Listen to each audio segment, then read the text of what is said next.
They spot it at the 50-yard line, which is still enough for a first down. Yeah. So, 23 seconds left, 2 timeouts. The clock's going to run here, and they're still in the huddle. They get to the line quickly. Rulo calls for it quickly, gets it, 10 seconds left. Throwing, that one's picked off. Coming back, 35, and then slides down right there with 3 seconds left on the clock. Rulo just trying to take a shot. I'm not so sure that the coaching staff knew that clock was going to roll after the penalty. Yeah, I think they thought that they would stop, but it ended up keep rolling, and that ended the half on a bad note for South. Can we just all notice it's a great cushion by Brian Snowden as the overtop safety to come down and make that play, even to push the teammates in that position to make that play. So Grosse Pointe South's first turnover of the night. Kind of a, to me, that's a bit of an arm punt. You get that thing down the field. We've seen crazier things happen here, but we'll see what the Panthers want to do. Probably prudent to just take a knee here, and I think that's exactly what Ryan Davis is going to do.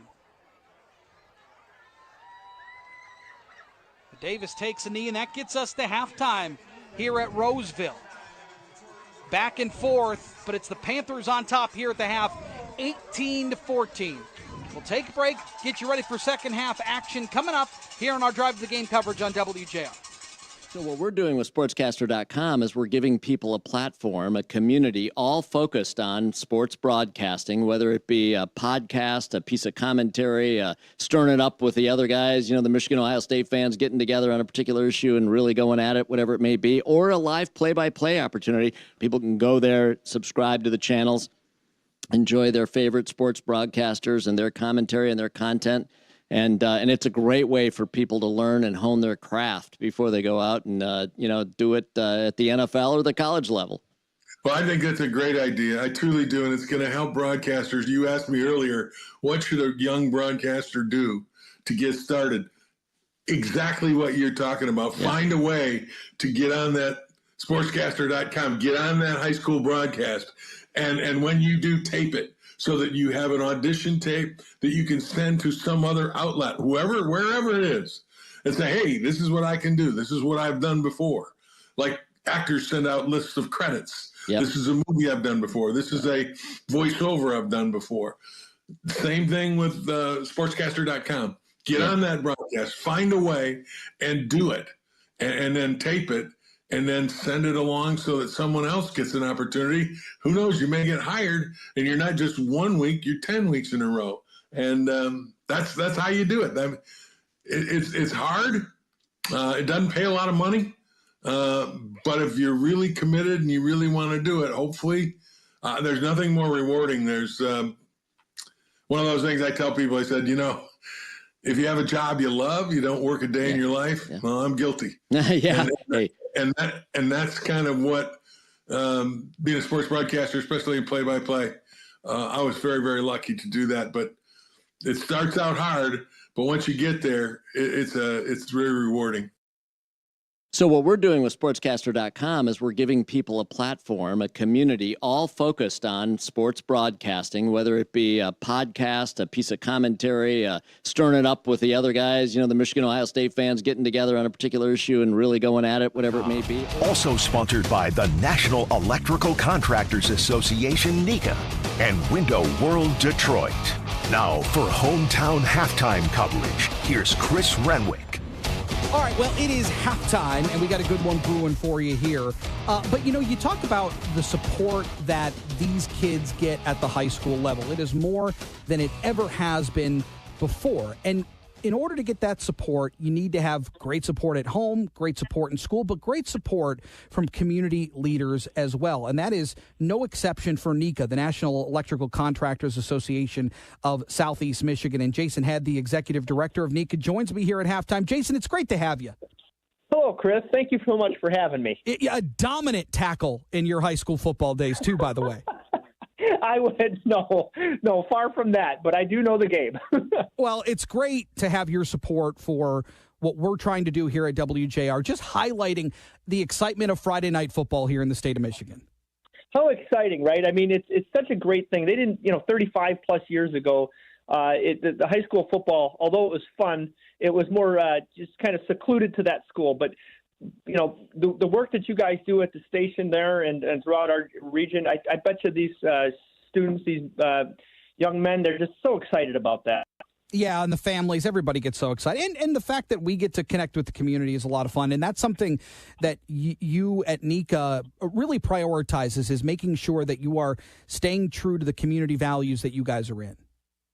That is true, Chris. We're no stranger to that, right? We live and we work in these communities, and we support them wherever we can.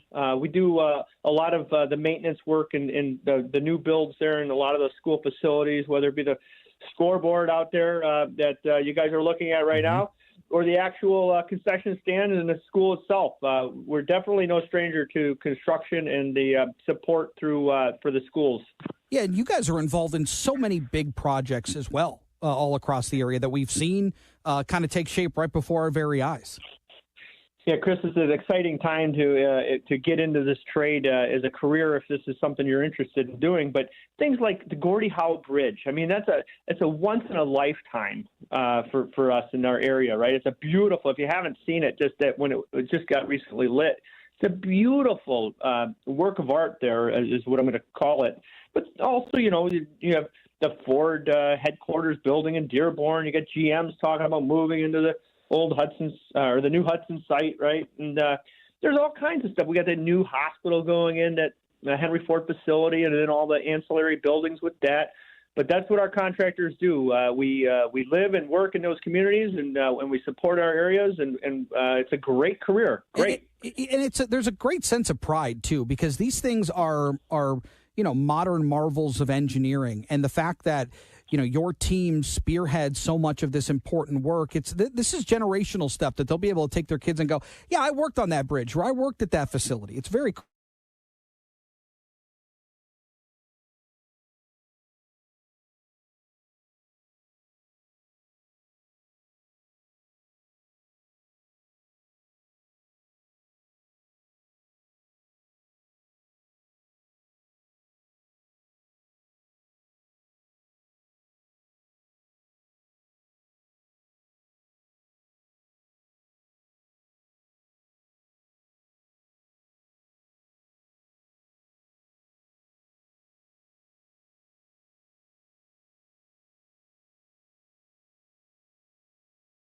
That is correct. The networking portion is only a portion of what NECA does for the industry, right? We support the industry in a vast amount of ways. We through educational, the networking, the labor relations portion. I mean, it's really it's a great industry to be in, a great industry to be part of. Like I mentioned, we have 220 employers in the jurisdiction that employ the IBW members, but we're real proud of the work we do, and it does last. I guess a cliche, a lifetime. I've driven past plenty of projects that I've worked on myself, and they're still there, or they're going through a remodel, and it's definitely a sense of pride this career has given me. And there's the apprenticeship programs that you guys offer are so robust. The industry, I imagine, has changed dramatically over the last 10, 15 years or so. The idea that there's so much more technology involved, it's not kind of what it used to be. It's evolved in such an unbelievably cool way. Chris, that is so true, and I don't like to admit it, but if you look at the work that's being installed today, opposed to what I just did, 20 years ago plus, it's amazing. We offer 3 different programs, your traditional heavy commercial, heavy industrial electrician. Then we have the limited energy category, which is really on the cusp of probably gaining a lot of momentum. I mean, it's all of the temperature controls and the sound and communication and the fire alarm, and it's just amazing with this new kind of, it's called digital electricity. It's amazing the things that offer. And then we have the residential sector too. So we recently just had applications open, and we had over 2,700 applicants for our area alone. Wow. How does that compare to years prior? Yeah. We used to have, it was every couple times a year. we would have maybe 2,000 collectively, 2,200, and 2,700 was a record. And it just shows you the interest in, I think, the work that across the country of the, college might not be for everybody, right? It's not a bad path, but it might not be for everybody. And it just goes to show you that there's an opportunity for everybody. And I was teasing with you earlier, kidding with you when we said a cliche of from the football field right to the field for construction field. I mean, we have an opportunity if you're interested. It's a great program. I talked to a lot of folks that went through the apprenticeship program. They're business owners themselves now. So the work that you guys do in bringing up this next generation is absolutely fantastic. And you're right, from one field to another, Nika's there. We always appreciate so much your partnership. So thank you for everything that you do, not only in our partnership here at WJR, but for the community. It's so very important. Jason Head with Nika, thank you, and we'll talk again very soon, my friend. Thank you very much. Good talking to you, Chris. All right, get you ready for second half action in our Drive to the Game coverage here on WJR. Coming up, don't go anywhere.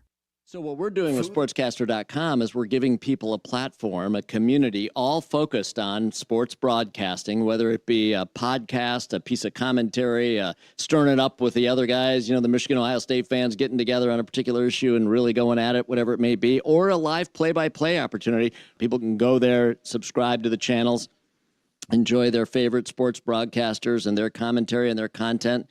And it's a great way for people to learn and hone their craft before they go out and, do it at the NFL or the college level.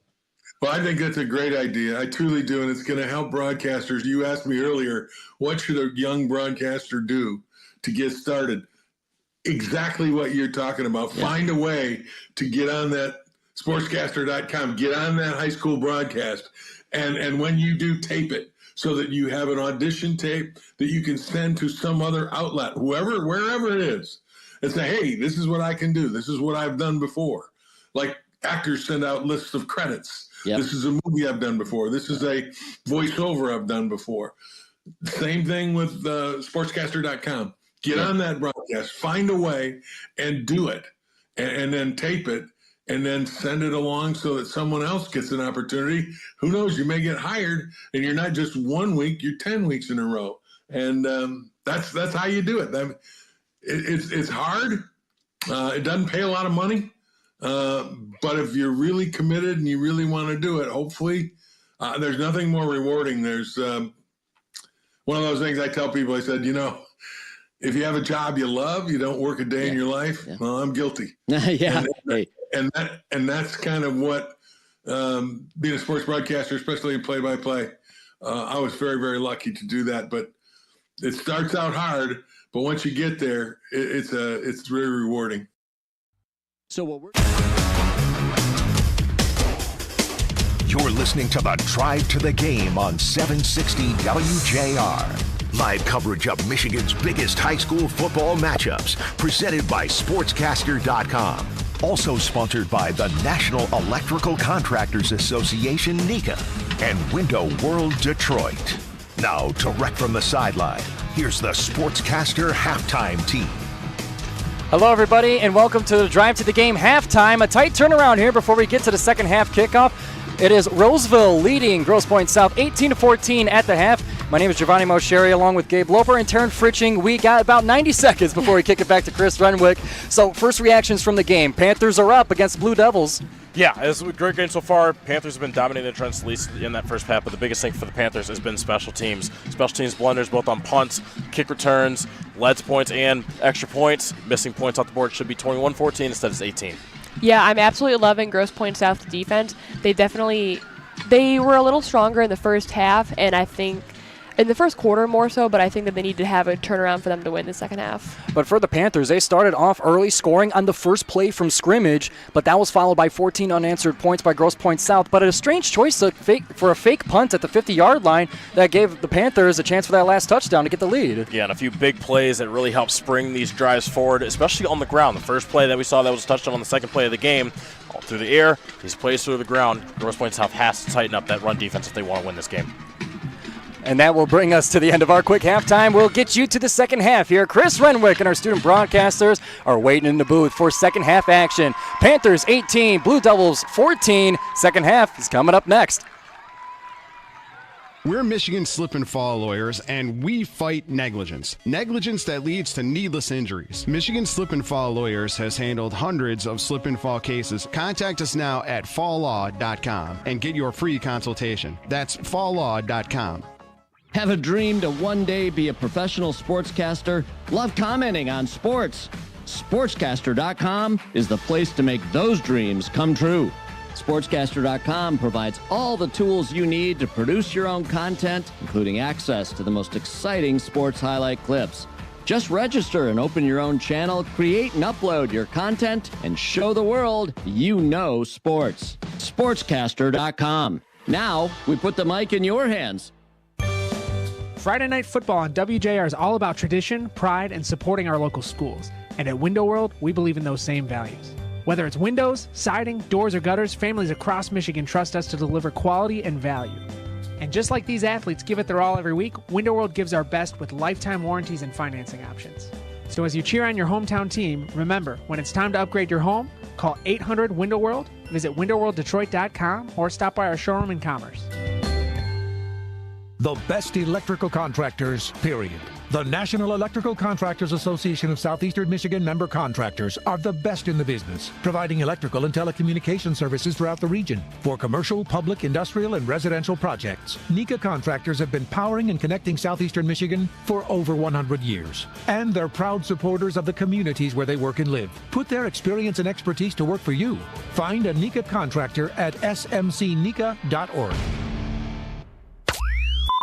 Start your day by hitting play on 5 Things First Thing with JR Morning's Chris Renwick, Lloyd Jackson, and Jamie Edmonds. Get the day's top 5 stories in just 5 minutes, delivered right to your device. Subscribe to JR Morning's 5 Things First Thing wherever you get your podcasts. You're getting the only high school football game coverage in Southeast Michigan you need. The Drive to the Game. Sponsored by the National Electrical Contractors Association, NECA, and Window World Detroit. Once again, Chris Renwick. All right, welcome back. Second half action about to get underway here at Roseville, where the Panthers lead the Blue Devils of Grosse Pointe South 18-14. I think, guys, when we were talking about this pregame, Robert Hindelang, the sophomore at Grosse Pointe South, and Miles Merriweather here at Roseville. When we were talking pregame, we talked a lot about special teams. That has played a factor tonight. But the defenses have really come out. Offense is moving the football really well. This is a very well-rounded game. A lot of what we expected. 100%. I checked in with Roseville's locker room as we went into the halftime, and the coaches were furious. Even coming out with the score at the end of the half, they still want to know, like, we are disciplined. The standard is the standard. We will carry that here. Yeah, Grosse Pointe South really got benefited from early mistakes on special teams by Roseville. Roseville missed 2 extra points and the 2-point conversion, which has kept Grosse Pointe South in this game. And that mishap on the punt gave Grosse Pointe South really good field possession early in this game, too. All right, so let's talk about the Panthers. What do they need to do to win this thing here in the next 2 quarters? They really need to focus on them extra points after a score. They truly believe in their offense, and as their coach said in there, it's all about defense. Special teams, you fly to the ball. And one thing I really noticed, while everyone was getting lectured, Lucas Sides came out and started getting kicks up early. He really knows that this game can come down to it if they need him. Yeah. How about for Grosse Pointe? Grosse Pointe South, what they need to do is they need to get the offense going a little bit slow in the second half. Really couldn't get anything going as of much. And defense really needs to keep stepping it up. A lot of big, long drive at the end of the half to Roseville. If their defense can just step up, the trenches have looked good. I think coming out of half, being well-rested is going to really help, especially because they have a bunch of new players playing on the O-line and D-line. I'm playing on both sides. It's going to be interesting to see as some of those players on JV who play a couple quarters in the JV game now, if they're going to play late in this game to give the starter some rest. Yeah, and the Blue Devils looking to stay perfect on the year. I mean, I think this is, if the defense continues to play the way that they have, both of these quarterbacks have shown a lot of moxie out here. They have shown that they can lead this offense, that they can lead their team to points. And I look at what Ryan Davis is doing, and then I look at on the other side of the ball what Sam Rouleau is doing. I mean, just really steady in the way that they operate. Yeah, Sam Rouleau has been able to use his legs, use his running back's legs, had a couple passes down the sideline, but they've been able to run the ball at will pretty much today, and that's what they've done all season. They love running the ball with that quarterback. And it really shows. Great quarterback play from both teams. But can Roseville keep that momentum they had coming out now? Because, like, look at it. They're coming in slow, a little bit in the warm-up, getting warm. But will they keep it up? We wonder. Yeah, I think that's going to be the key here is who can keep that momentum up. Obviously, little boost to the Panthers going into the half, but Grosse Pointe South is going to start with the ball here in the second half. So certainly things can change. The game plans change, but who can execute better? Yeah, South having the opportunity to strike first is big. As Roseville start the game, they were able to go one play down the field to score a touchdown. Yeah. Hopefully Grosse Pointe South can get something going quickly here to switch all the momentum, as they lost most of the momentum they had in the first quarter and the second quarter there. All right, so Miles, let me ask you, because this is something that it's kind of become a staple on these broadcasts now. So we're here tonight. Yeah. Halftime. What does everybody do? Everybody flocks over to the concession stand. They flock over to the concession stand. What's the must-have here? The cheeseburgers. And some people you ask will say, because there's Chick-fil-A in their Chick-fil-A sandwiches. It's the cheeseburger. Very on There's grill. Chick-fil-A here? Yes, there's Chick-fil-A right in that concession stand. Wow. It just shows, like, Roseville has the community support. That's great. Yeah, going over towards the concession stand during halftime. Saw a bunch of people I know from Grosse Pointe South. Looked like a bunch of people from South came out here to support the team tonight. That's awesome. And as Roseville kicks off the ball and, like, defense comes out, I talked to some of the defensive players earlier, and they said they are ready to die on this field. That's their words verbatim. They really take this serious against this team. So we'll tee this thing up. Yeah, Coach Hepner's trying to lead his team to another undefeated regular season this year, and it really starts with this game. If you win this game, you really don't have a ceiling until the playoffs, and once you get in the playoffs, you'll have home field advantage, and that will help them a lot. Jaden Williams kicks this thing off, and we've got whistles. So short kick fielded by one of the up men. And so now here comes the offense for Grosse Pointe South. Start this thing off at their 28-yard line. So Sam Rouleau and company coming out here. I mean, Trey Grabowski's made a couple of big catches today. Cooper Richards has obviously been a big target. Charlie Micheloti has been involved here, and they spread him out to start this one. Empty set, 5 receivers. Ball near hash mark. Rouleau takes, flag. Looks like they might have jumped early. Grosse Pointe South has a lot of young, inexperienced players outside of those skilled positions, and it didn't look like it showed much the first half, but it'll be interesting to see if they can make those plays the second half. They all are very talented outside and can make some great plays, as we've seen throughout this game and throughout the season, which has led them to a very fast 4-0 start to it so far this year. And it's just one question I have for both teams. Can you perform when it comes to it in this moment?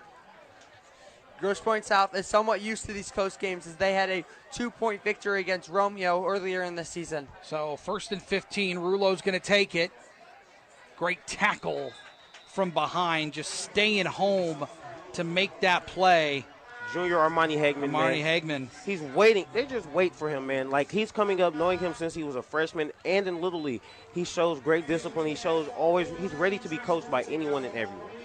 So he'll pick up 2 out to the 25-yard line. So 2nd and 13. It looks like Roseville at the half made some defensive adjustments to try to stop that quarterback run, and it will be interesting to see if they can keep stopping it throughout this half, or if Grosse Pointe South can keep using that run. 4 receivers. Charlie Micheloti returns to the backfield. Rouleau takes another little slant. Trey Grabowski hauls it in shy of the 30-yard line. Nope, they're going to say he gets up to the 32. So 3rd down and more manageable here. It's going to be 3rd and 7. And to think about it, guys, Roseville hasn't been in many dog fights. It was that blowout loss to Davidson, but then we came out 3 games straight, blowing everyone out. So I wonder, will they really put it down to where they can, get out of this dog fight? Yeah, South being used to being in a tight game on the road as they did against Roseville. Everyone else that was early in the season, though, everyone else they've blown out, hasn't even been close. 37 yard, or excuse me, 3rd and 7 here. At the 31, Rulo takes. Quick drop throws over the middle, nobody home. Maybe a little bit of miscommunication there, but a nice defensive stop here for the Panthers right out of the half. And this Roseville crowd is loving it. You can hear every time the play is made, families are talking, fans are talking, and this stack is packed out everywhere. Grosse Pointe South and Roseville came to show at Bob Einecker Memorial Field. Yeah, it's going to be interesting to see as this half goes on. Grosse Pointe South offense starters have not played much in the second half this year, as there's been many blowouts, and they've used the depth they have on this team in those blowouts. It's going to be interesting to see how those starters react to having to play an entire game today. Brian Snowden stands at his own 39. Rulo gets this thing off high, towering punt. Snowden calls for the fair catch and makes it at the 32-yard line as he fell backwards as he was making that catch. So dangerous, but good hands there by Brian Snowden. Great punt, too, by Sam Rulo.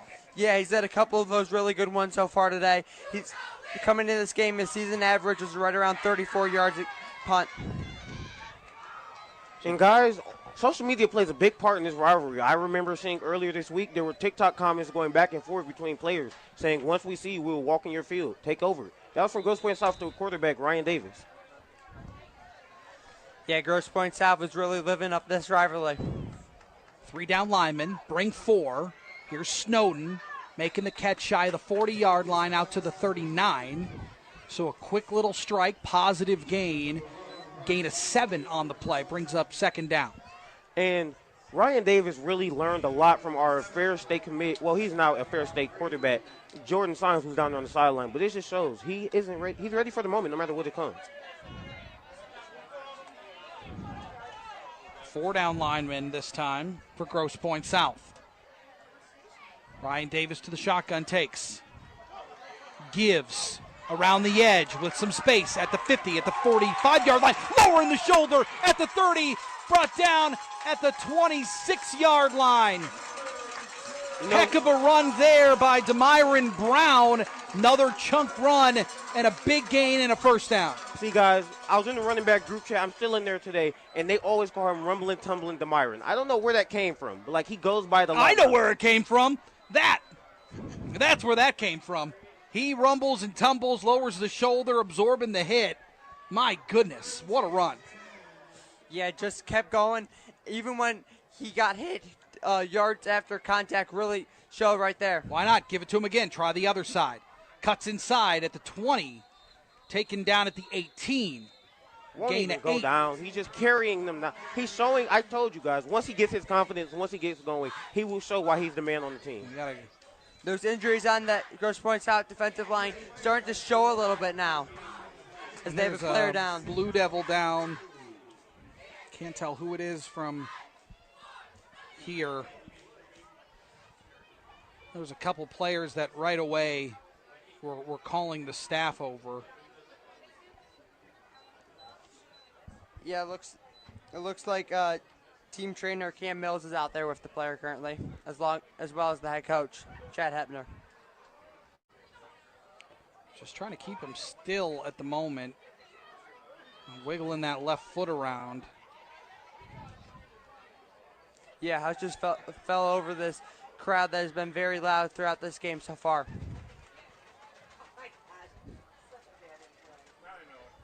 So they're checking him over. Players on both teams taking a knee.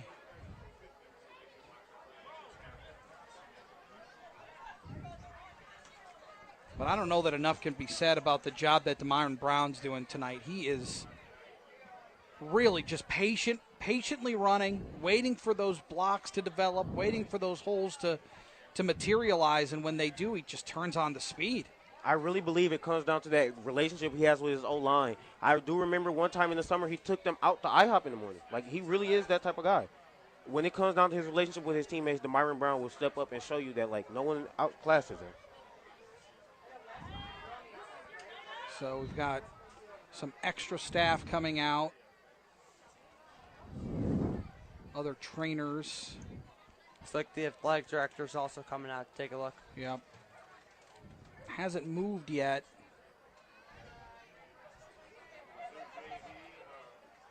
Still can't quite tell who it is. In much respect for these Roseville cheerleaders, they follow the protocol as well. Even when the players injured, most teams cheer stand, they still cheer for their crowd, but they took the knee with them. Yeah, the Roseville coaching staff is heading out towards the player as well.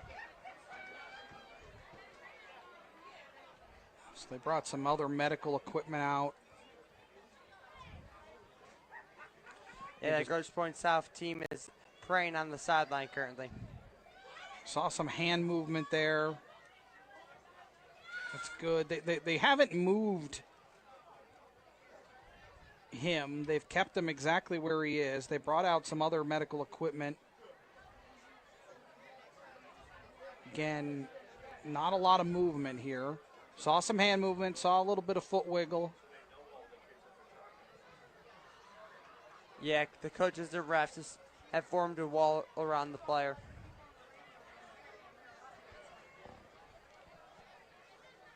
Interesting to see how this affects the game and the players on South and Roseville. Because, like, no one wants to see anyone get hurt out here. No one ever wants to. So it really shows. Roseville's offensive coordinator, Jordan Johnson, is walking out there now. Yeah, you've got trainers from both teams out there. Both head coaches out there. Looks like the players' parents are talking to the head coach and the athletic director for South on the sidelines over there. I think at one point, maybe a parent came out, then they walked back.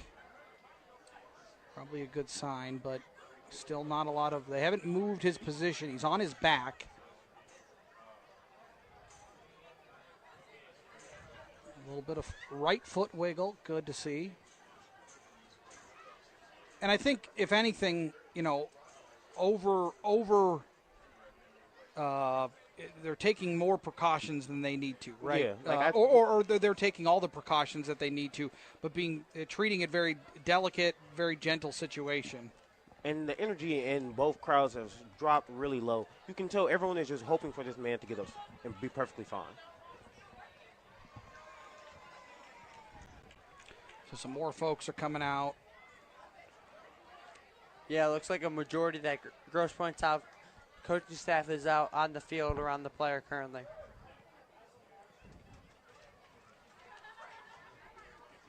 There was a signal to one of the staff members here at Roseville. They're going to kind of trotting off the field, so they might be going to get something else. I haven't seen any ambulance on site, anything like that. So they're just doing what they can at the moment, and they're working on it. The ambulance is coming right now. As the police station is right up the street. Right across the road here. So again, just trying to take a bit of a measured approach here. No matter what team you're rooting for, this is really a hit to the heart, man. No one wants to see something, especially in a game like this, no one wants to see anything like this happen. No, and this game has been so well played. But you've played football. Obviously, you know the risks that come with it, but at the same time, like, even now, I can still feel the sympathetic. I still feel. Well, sure, but this is an aspect of the game. I mean, these injuries happen.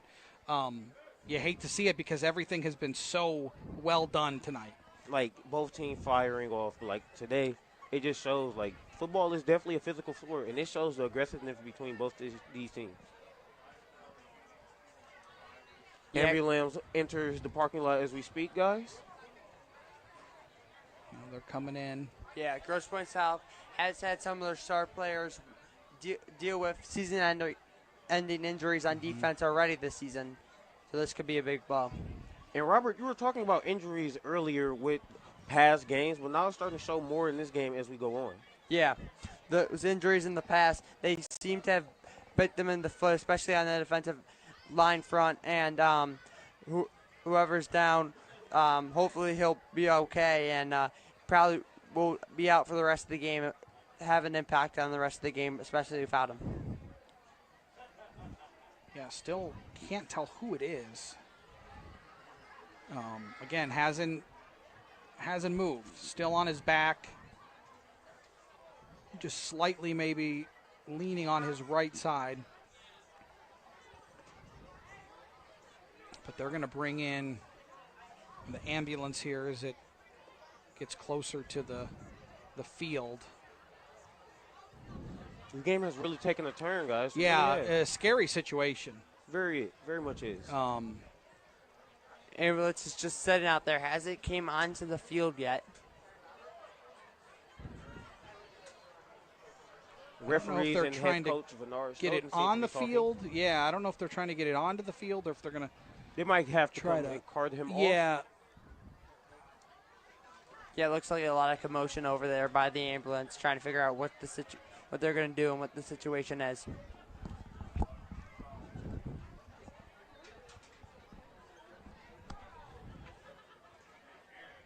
Roseville coaches have been talking to referees, same with Grosse Pointe South. Yeah, they're trying to figure out how to get him off the field. Here comes the paramedic now, coming with the stretcher as well. Yeah, they're coming with a stretcher. Nothing but prayers to this man and his family. Yeah, hopefully he'll be all right. This is a very scary situation out here. So usually in this situation, they're worried about, some sort of neck injury, back injury, something like that would prevent you from.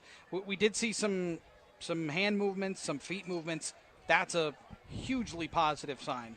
Yeah, that entire Grosse Pointe South team, we've seen them praying on the sideline. They were just trying to get around their teammate and make hope and pray for the best for him. So they brought the board out, and now comes the delicate move of getting the player on the board. Again, just being very careful. Paramedics are on the scene. First responders are here.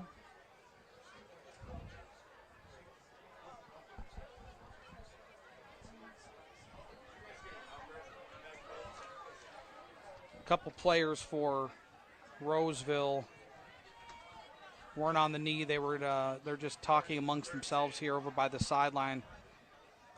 Bernard Stone came over, told them to take a knee, so they're taking this minute by minute here. Knowing Bernard as a man, as a mentor, he really shows compassion for everyone, even his opponents. And that is something he really doesn't play about. They're definitely going to hear about that in practice on Monday.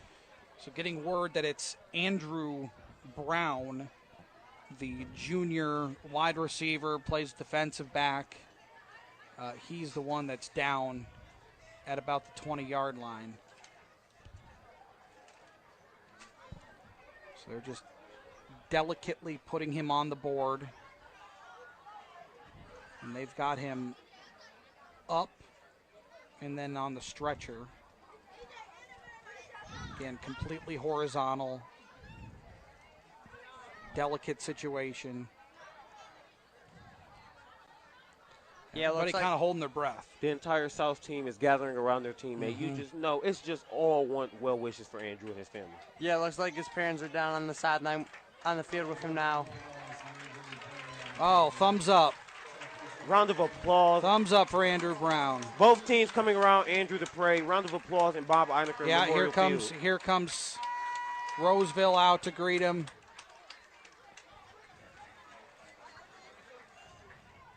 So hearing it is a neck injury. This is unbelievable stuff. Man. Yeah. Incredible sportsmanship here for both teams. They gather around as he's taken off the field on that stretcher. But he gave the thumbs up when he was on the stretcher. So let the world some know, great news. Yeah, okay. But again, you get into those situations where you don't know exactly what it is. There was an initial, right as that play came to an end, some of the Grosse Pointe South Yeah. Teammates were flagging people over right away. They knew as soon as the play happened that something was wrong.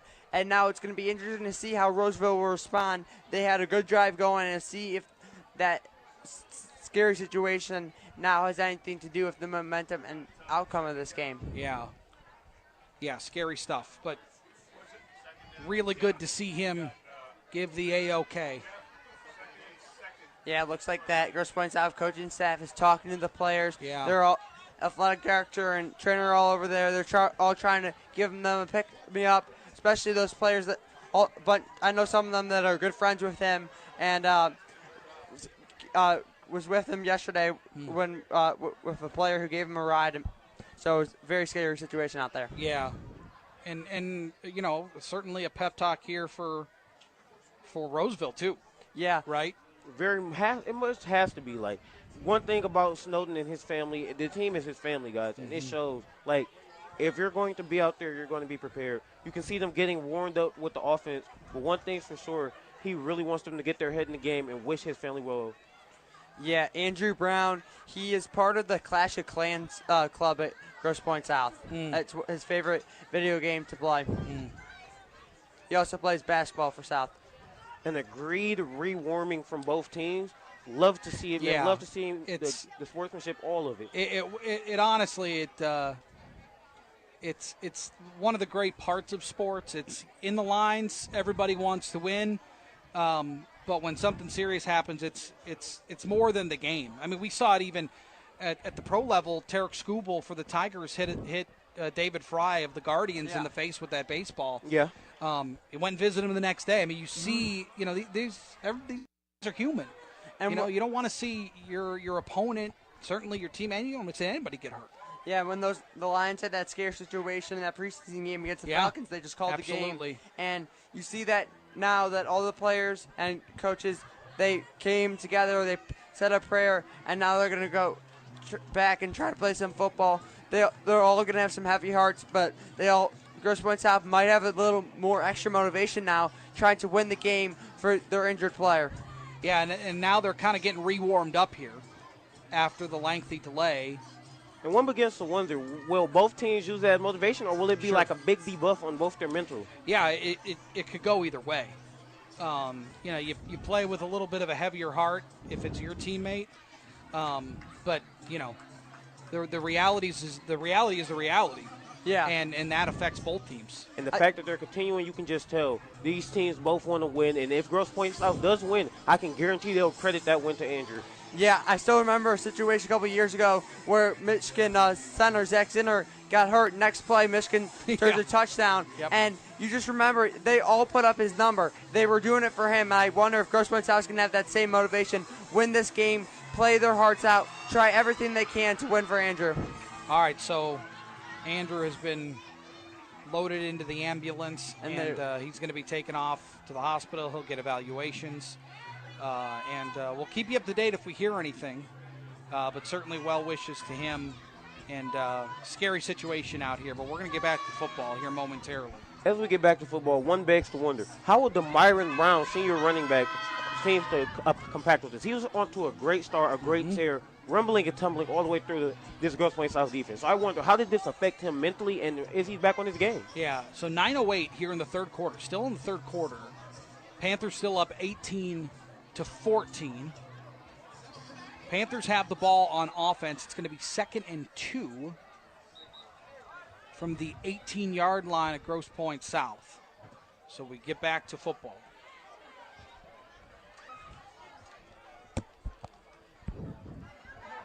All right, so here comes this Panthers offense. 2nd and 2.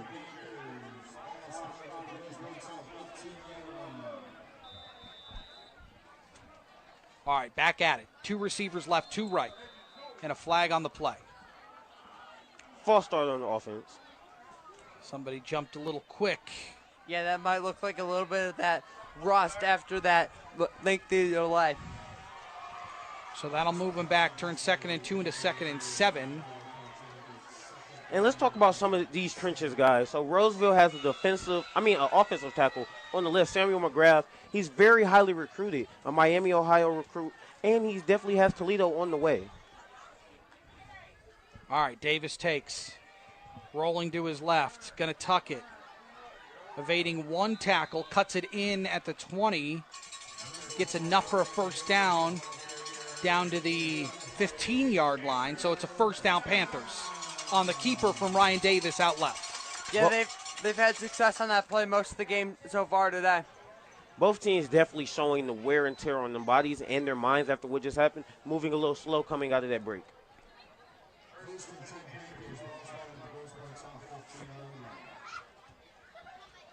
All right, 1st and 10 from the 15. Into the red zone go the Panthers. Davis takes. Keeper left, then cuts it up the middle.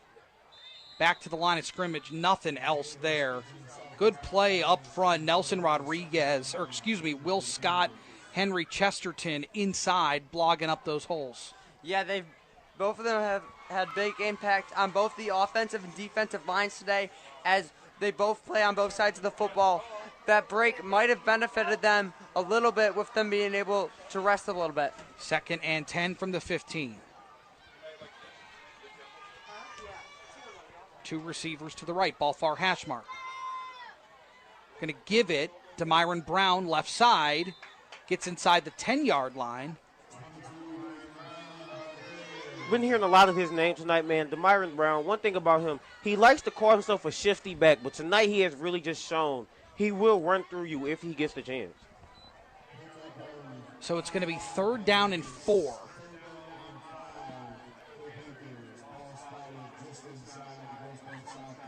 Yeah, this is a big play, especially with the trouble Roseville has had in the kicking department so far today. Yeah, you'd have to imagine it's 4-down territory here for Roseville.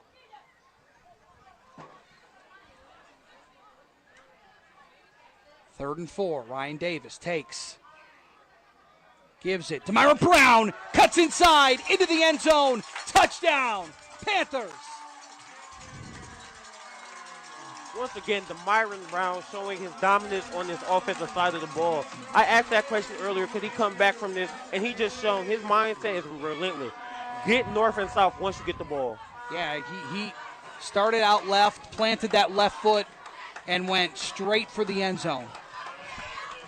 Yeah, that Grosse Pointe South fan section has just been utterly quiet. We haven't heard a word sounds from them since that injury. Extra point attempt is up, and it is good. So, Roseville expanding their lead 25-14 here in the third quarter. 7:22 left to play. And now, offensively, right, you get that lengthy delay. Andrew Brown gets hurt, gets treated, and obviously heavy hearts on that side of the field. And now you got to figure it out offensively. Yeah, you got to bounce right back from that. As much as that hurts, as much as you're gonna have heavy hearts, you gotta win this game for him. That's what you have to be thinking. You have to be thinking what he would want right now is a win, and we got to give him one. And right at the start, man, DeMyron Brown giving this Roseville team the energy, the spirit that they need to fight back more. And it just shows. Will this affect Grosse Pointe South more? We're going to see in this kickoff right here. So once again, Jaden Williams will tee this thing up. Trey Grabowski back deep. With Charlie Michelotti. As is Charlie Michelotti.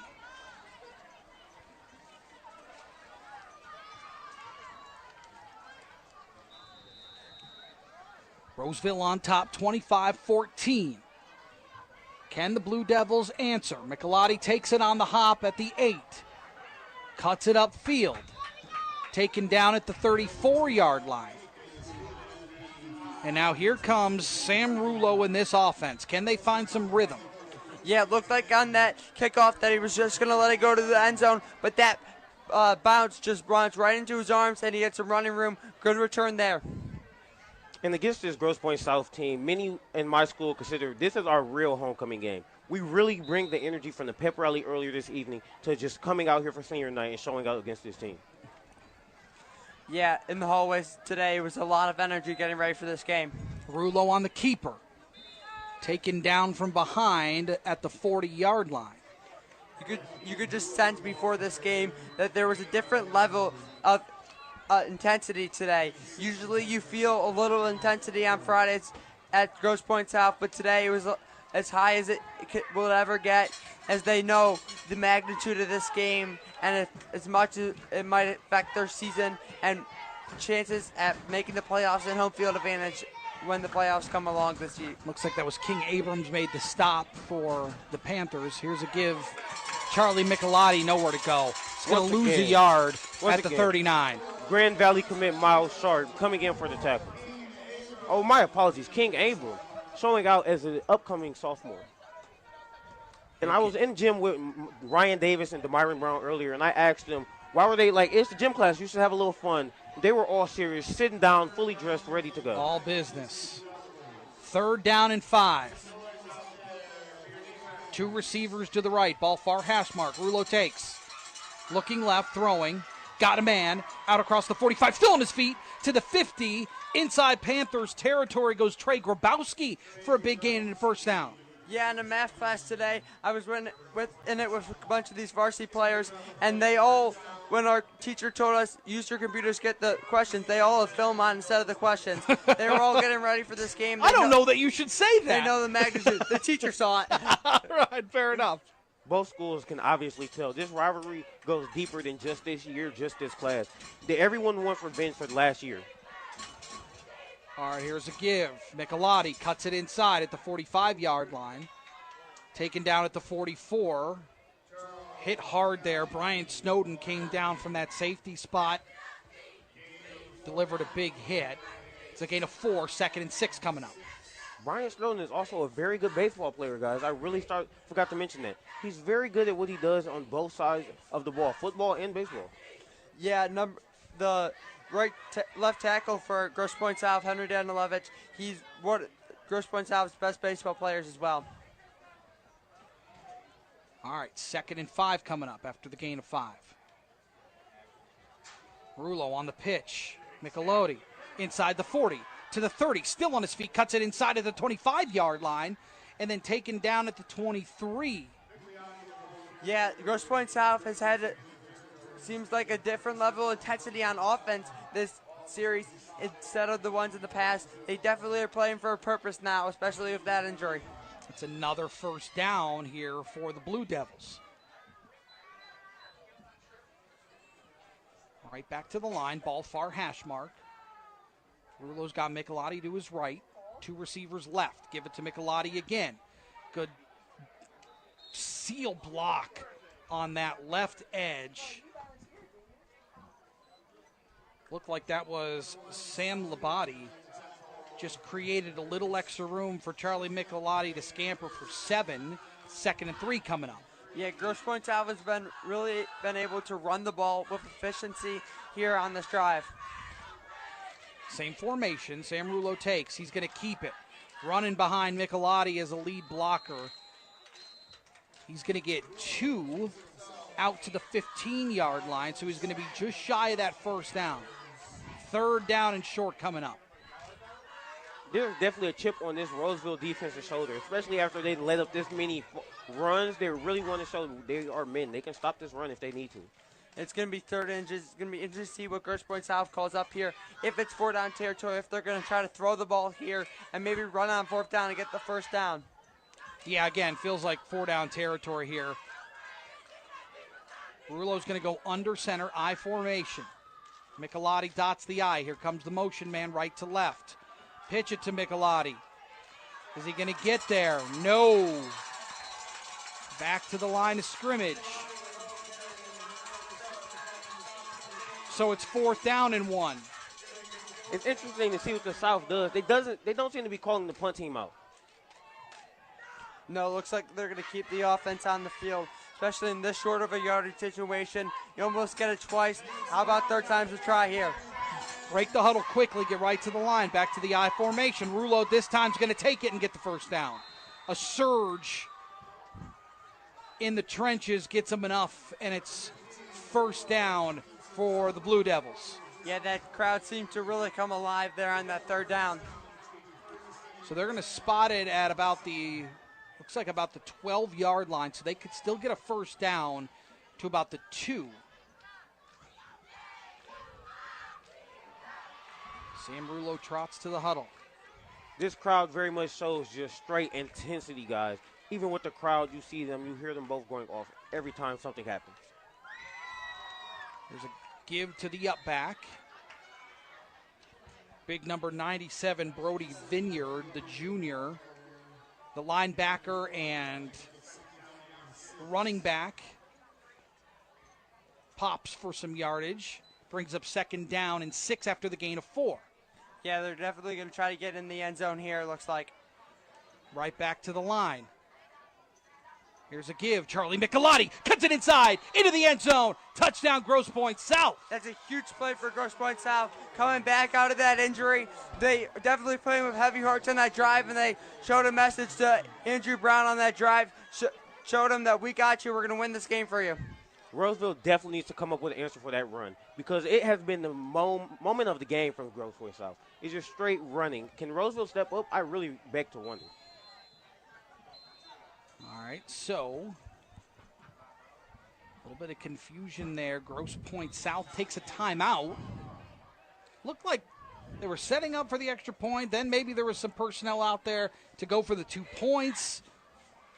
So a little bit of confusion. Yeah, in this kind of game, you're just trying to make a decision. If they do go for 2, they can make it a 1-possession game because of those missed extra points early in the game, and that could be a decision that could be a factor going in the decision that is currently being made by that Blue Devil coaching staff. Yeah, down by 5, so 25-20 is the current score. So you kick the extra point. The field goal doesn't do you any good because you still come up short. So this way you at least give yourself an opportunity to make it a 3-point lead. One thing all 3 of us can really agree to, this game has been shown as one of the games you should really be tuning into. It's just a straight offensive battle, and defense seems to be stepping up from both sides. All right, the offense is coming back out. Yeah, this game today has been whoever can score the most will win this game. They're going to go empty set. 5 receivers at the 2-yard line. Nobody back there with Rulos in the shotgun. Sets calls for it. Quick throw on the slant, nobody home. He was looking for Grabowski. Threw it a little outside when he needed to throw it inside. No 2 points there, so the score will hold 25-20. $1:59 to play here in the third. Yeah, it just looked like that pass was a little outside of the reach of Trey Grabowski. He got it with one hand, just couldn't bring it in there. And guys, we all seem to know that this offense from Roseville, these special teams especially, special teams plays a big part in this whole entire game. What do you think we going to see coming out now? Yeah, I mean, offensively, I think whatever adjustments that were made at the half have done Roseville a lot of good. Not only on the defensive side of the ball, but the offensive side of the ball.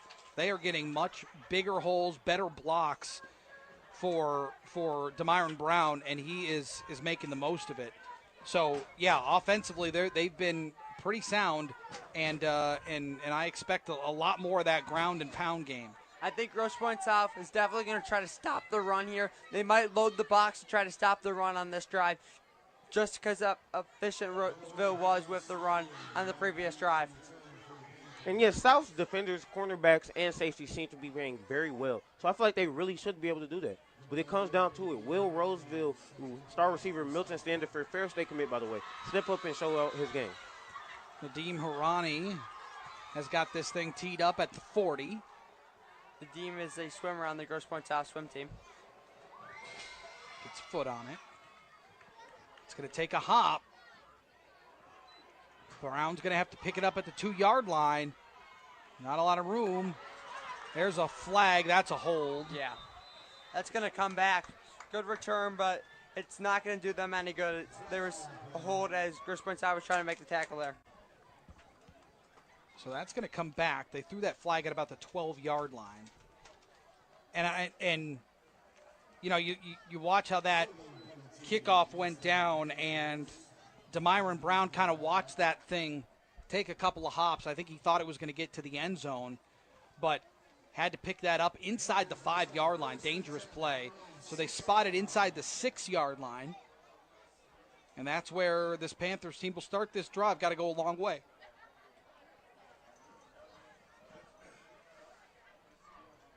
So 1st and 10 from there. 1:51 to play here in the third. Roseville on top, 25-20.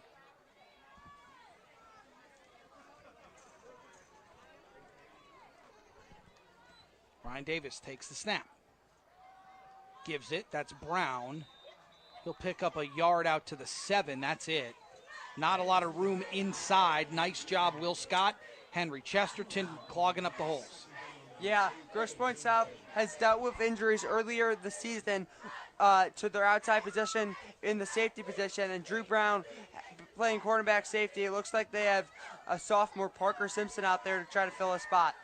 And it's all about these type of moments, guys, that make or break your team. Can your younger guys step up and make a play? 2nd and 8. Davis takes, looking, throwing, deep. Got a man! Bryant out to the 25, to the 30, still on his feet at the 40, and then finally stepping out of bounds.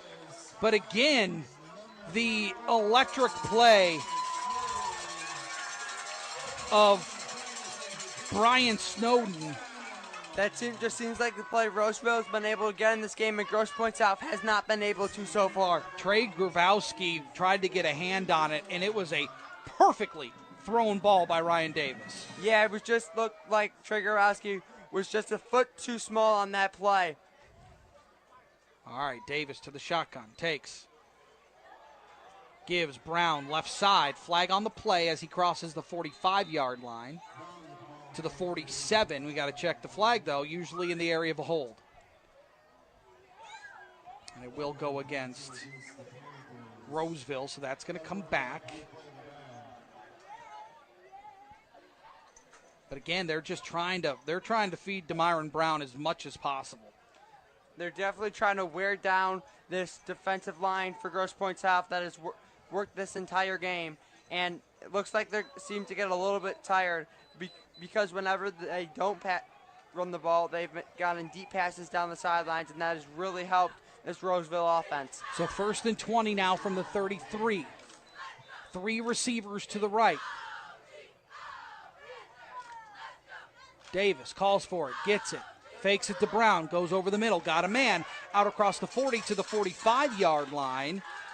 Reginald Feldner once again. Parker Simpson on the tackle there. And these type of games really show who's the more conditioned team at the end of the night. It will come down to it. They're both great programs, but who will want some more? 35 seconds left here in the third.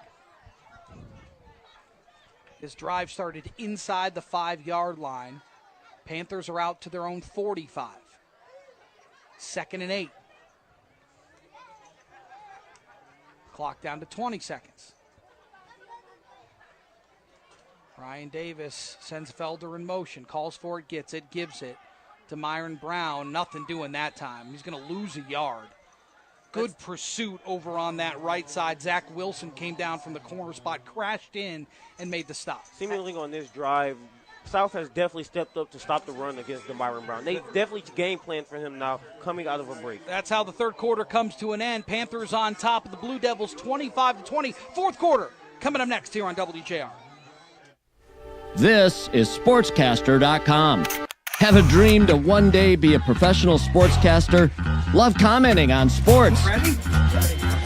Want to be the next great voice? Sportscaster.com is the place to make those dreams come true. A great sports broadcaster is able to capture the action. Down goes Frazier! Down goes Frazier!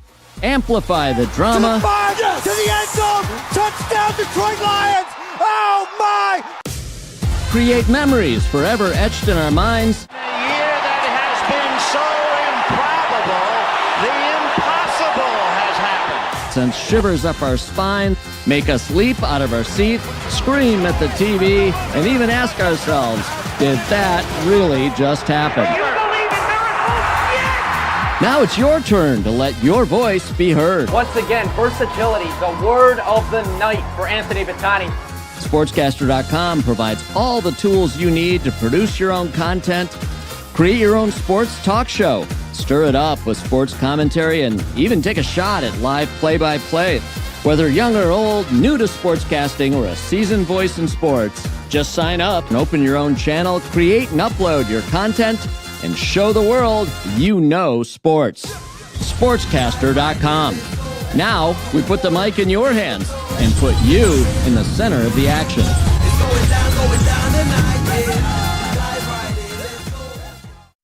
Football game coverage in Southeast Michigan you need. The Drive to the Game. Sponsored by the National Electrical Contractors Association, NECA, and Window World Detroit. Once again, Chris Renwick. All right, start of the fourth quarter. Big third down, 3rd and 8 here for the Panthers.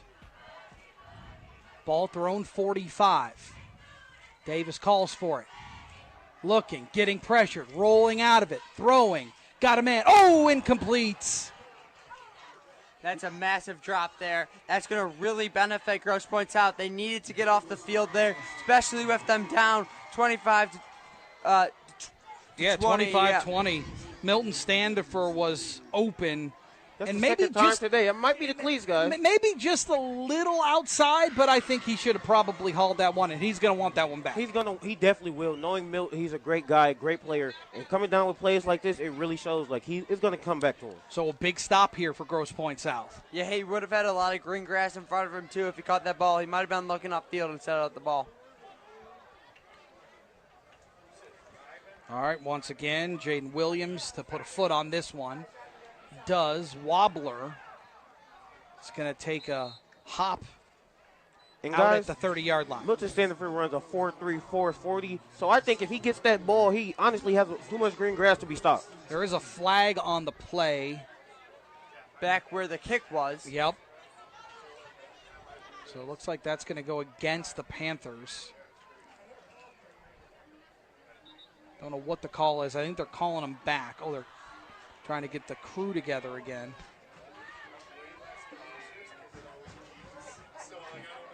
Looks like they're going to have to re-kick it. That's going to be very interesting because those gunners for Roseville just had to use all that energy sprinting down the field. Now that will give Grosse Pointe South ability to maybe have an opportunity to return this kick. Yeah, as we see in football, that having a second opportunity to punt can really benefit the return team. Yeah, they're going to move this ball all the way back to the 35-yard line.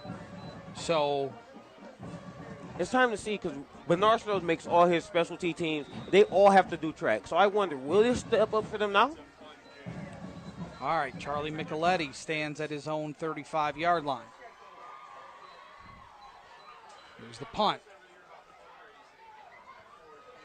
All right, so that'll spot him an extra 6 yards. So instead of it being at the 30 on the first punt, now it's at the 36. Punt looked identical.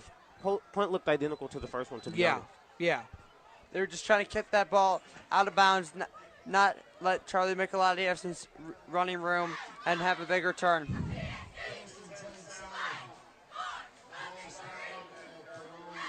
The best teams in this division going toe-to-toe tonight here in Roseville. Beautiful night for high school football. Good to have you with us. Sam Rulo settles in. They send trips to the right. That's the short side of the field. Ooh. We got flags and whistles. Looks like a false start on the offense, guys. Yeah. A little bit of movement there, so that's going to move him back. Senior middle linebacker Brandon Riddle, outside of his normal number, but he's still showing that tenacity to jump the gun if he needs to. Spotted at the 31-yard line, so it's 1st and 15 now. Very similar how the last drive started. Grosse Pointe South false start on first down as well. Hopefully they can have a similar result to that last drive, which resulted in a touchdown. 11:40 to play. Panthers on top, 25-20. Trips to the left side of the formation this time. Rule on the shotgun, calls for it, gets it. Micheletti puts a foot in the ground at the 40-yard line, drugged down from behind. Nice job staying with that one, Sean Moore. Yeah, Charlie Michelotti, he didn't let those first couple hits deter him. He just kept his feet turning, wanted to get as many yards as he could on that run. Picked up 13 on the play, so 2nd and 2. Great play there on first down Both these running backs have had a lot of success tonight. Looking at the sideline, guys, I catch Milton standing for under the 10 alone by himself. You can see the game is getting to him. 2 drop passes he should have caught. Here's a little slant pass over the middle that falls incomplete. Rulo wanted a flag, and he gets one. He was looking for his big tight end, Jaden Jelinski, and it drew the flag. Yeah, Jaden Jelinski is a member on Tower, the school newspaper for Grosse Pointe South. Speaking of, both of you guys are on your daily news at your schools. What's the favorite position that you guys have in your TV station? I like being the sports anchor. Sports anchor. Just anchoring in general, letting the world, letting our school know like what we got going for today. Yeah, that's great. All right, ball at the 41-yard line. Defense chances rumbling through the Panthers. stand. Here's Rulo, motion man. He's going to keep it with a hole up the middle. Cuts it to the left side, to the 20, to the 15. Will he get the edge? He does. Nothing but touchdown, Grosse Pointe South. He was not touched the entire way to the end zone. That's just a great awareness of the field. He just had a bunch of space. Great touchdown run there by Sam Merlot. Again, the defensive lineman crashed inside at the D end, and he pulled it away from Charlie Micheletti, and he found pay dirt. That's what he's done all season, and he did that earlier in the game today. It's just been a big factor in this game for them. All right, teeter-totter, back we go. Grosse Pointe South back on top, 26-25, and they're going to go for 2. Try to Makes sense. Yeah, try to get up by 3, not let a field goal tie win this game for Roseville. Put the pressure on Roseville heavily right now, guys. Rulo takes, quick slant, dropped right at the line, at the goal line. Trey Grabowski, again, the big target that they've gone to a number of times when they've been in striking distance. Falls incomplete, so that 1-point lead holds. Grosse Pointe South on top, 26-25. Now this is a big play for that Grosse Pointe South defense and that Roseville offense. Grosse Pointe South's offense had 1 3-and-out in the last 2 drives. They've gone down the field and scored. And after that injury to Drew Brown, they have showed that they're going to win this game for him. Roseville's Milton Standiford is finally up from the bench now, guys. He was by himself, really getting his mind right. And I think he's really hopeful. He's going to show out this drive. So, Robert, you're just a sophomore Yes. at Grosse Pointe South. What do you want to do? What's the plan for you think? I want to be a sports broadcaster. Sports broadcaster, all right. Who are the idols that you look to? Don't say me. You don't have to say that. I'm right here. I'm just kidding. Obviously you. I'm just kidding. Who do you craft your game after? Jim Nance, Pat McAfee, and Dan Dickerson. Oh yeah. That's not a bad group. I'll tell you, there is nobody better than Dan Dickerson. He is in elite class. Yeah, just love how he calls those Tigers games. So where do you want to go? Where do you want to study broadcasting? Northwestern, Syracuse, or Michigan State probably. Yeah, those are all pretty good options. That's good options. All right, this one fielded at the 15, coming back the other way. Out to the 25, to the 30. Bit of a seam out to the 45-yard line and then drug down at midfield. Reginald Felton. Heck of a return by Felton. That gives him great starting field position at the midfield stripe. This defense for Grosse Pointe South has to get to the quarterback. They haven't been able to get much pressure today, and I think if they can, that might be a big factor coming down the stretch. And when they have been able to, it's really affected the game and the pocket. Big ups to Roseville's offensive line, because against that Davidson game, they really weren't that good. But in these last couple weeks, and especially in this game, they've shown up and definitely shown out. All right, Ryan Davis and company back out. Blown that play dead. I didn't see a flag come out, but they blew the whistle. There's a flag on the far side of the field. Far side, okay.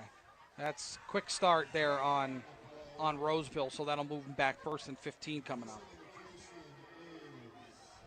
Yeah, that's what happened to Grosse Pointe South on their last drive as well. We've seen a bunch of those false start penalties. I think this crowd might be making a big factor in this game so far. Robert, you're also on the golf team? Yes. And cross country? Yep. What did you make of the Ryder Cup starting today? I didn't love the way that USA started, but hopefully we can have a big bounce back day tomorrow. So after day 1, 5.5 to 2.5, the lead for Team Europe. 1st and 15. Here's a little keeper, little sidearm to Felton. Turns it upfield at the 50 to the 45, and then taken down at the 40-yard line. That's going to be enough for a first down and a gain of 16. One thing about Reginald Felton, guys, that uphill speed of his, once he gets the ball in his hand, he's the guy to make a play. That was Parker Simpson, again, number 23 on that tackle. He's had a couple of those tackles so far today where if he didn't make that play, that would have been an easy touchdown for Roseville, and it's really kept Grosse Pointe South in this game so far. Toledo cornerback Amari Snowden is in the crowd to sponsor his little brother, guys. I can't believe it. He hasn't been back in our school for a year now. All right, 1st and 10 from inside the Grosse Pointe South 40. It's a keeper. Davis is going to try the right side, hurdles, and then gets hit hard. Late flag comes in. Davis is definitely an athlete, man. He gets up from that, no worries at all, but you can definitely tell. Roseville is out there doing whatever they can to get to that end zone. Brian Snowden's coming back out, guys. We took a play off, definitely showing. He deserves a playoff. I mean, he's doing a little bit of everything tonight. Knowing Brian Snowden closely, we all call him B Snow. We call him Snowman. Snowman. And then really right now, he really should be like, I know the type of guy he is. He doesn't want to come out. He really didn't want to take that break. I know for a fact. So that goes against the Panthers. That's going to move him back all the way to the 49-yard line of Grosse Pointe South. So that complicates things a little bit here. It's going to be 1st and 20. Here's the snap. Fakes it to Brown, wants to take a deep shot. There's the Snowman. Incomplete, little underthrown. No flag. Brian Snowden wanted a call but didn't get it. Yeah, there was good coverage. There was a lot of contact out there, but it didn't look like he hit grabbed, just looked like a football play. That's really good coverage out there by Trey Grabowski. One seems to wonder, has Roseville really diffused like all their energy now? I really hope not. Like this team really. Well, it doesn't help on that penalty, right? It really doesn't. Yeah, that's a bit of a deflating moment, but they've had big chunk plays in instances like this already earlier in the game. So second down to 20. All eyes seemingly watching senior running back DeMyron Brown right now. 4 receivers. Felton in motion. Davis takes. Flag on the play. Again, little quick on that for the Panthers.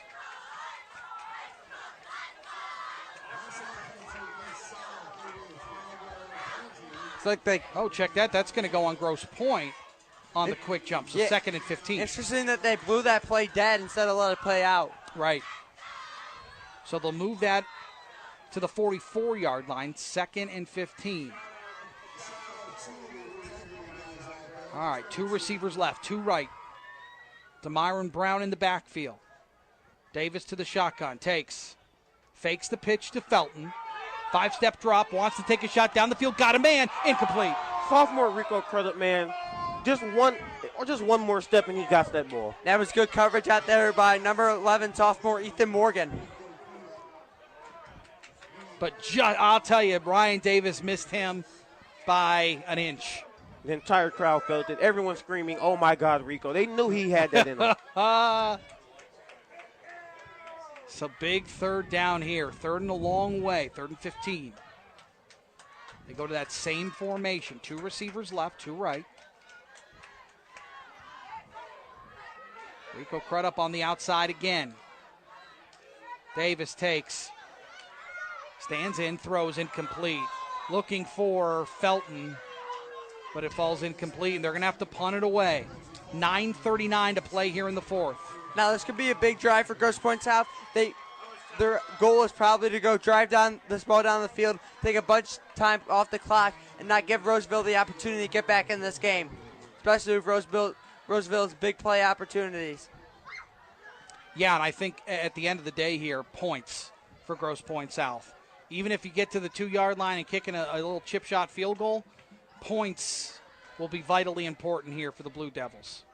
Touchdown would make it a 2-possession game for the Blue Devils, so that is obviously what they are hoping for. All right, here's the punt. Jaden Williams gets a foot on it. Good punt.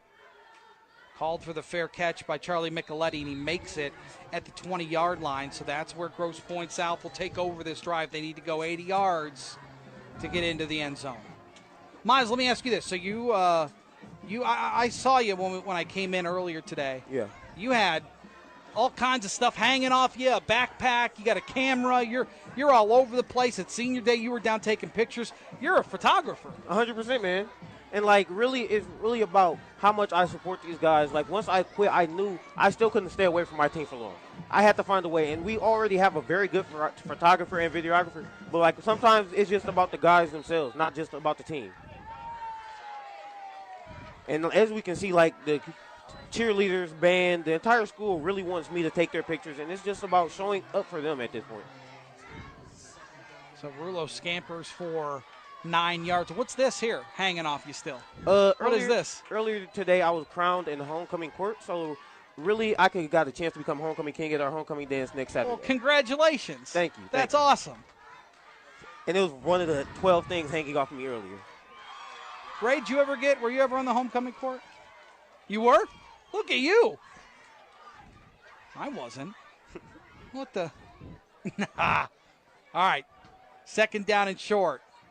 Give up the middle. Enough for a first down outside the 30 to the 31-yard line. So you want to – what do you want to do? You're a senior, so you are really thinking about what comes next for you. So I really do want to become a lawyer in my future, but for now I really want to be a sports photographer. That's cool. And it's two sports photographers I really look up to. It's a videographer in Detroit, Michigan. His name's Rolla Dice. He's very good. He's always at all the state championship games. And then Roseville's very own J-Ron shot it. Very great. Very great. That's awesome. And where are you going to school? Do you know yet? I really apply. I have been accepted into over 10 schools and have over 100,000 scholarship funds, so I don't really know yet. Good for you. Congratulations. Michelotti carried that ball. I think Roseville has the ball. They're going to say he was down. Ooh. They're going to say he was down. It's a big call. As a Grand Valley Cadet, Miles Sharp, I know him personally. That really just boosted his mood. Now that you just took that from him, he's going to get another. All right, so second down and 7 coming up. Gain of 3. Ball spotted at the 34-yard line of Grosse Pointe South. They huddle back at the 27. Grosse Pointe South is probably going to look for a big play here. 2 receivers left, 2 right, ball far hash mark. Rulo takes, little delayed give. Micheletti cuts it upfield at the 40, to the 50. To the 35, to the 30, to the 20, to the 15, 10, cuts it back outside into the end zone.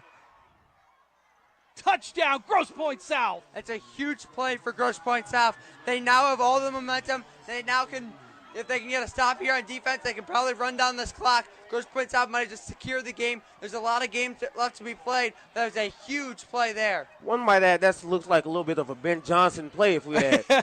Little trickery there had Roseville and Shamrock. It was a roll to the right for Rulo, and then coming back left was Michelotti, and he cuts it up for a big touchdown run.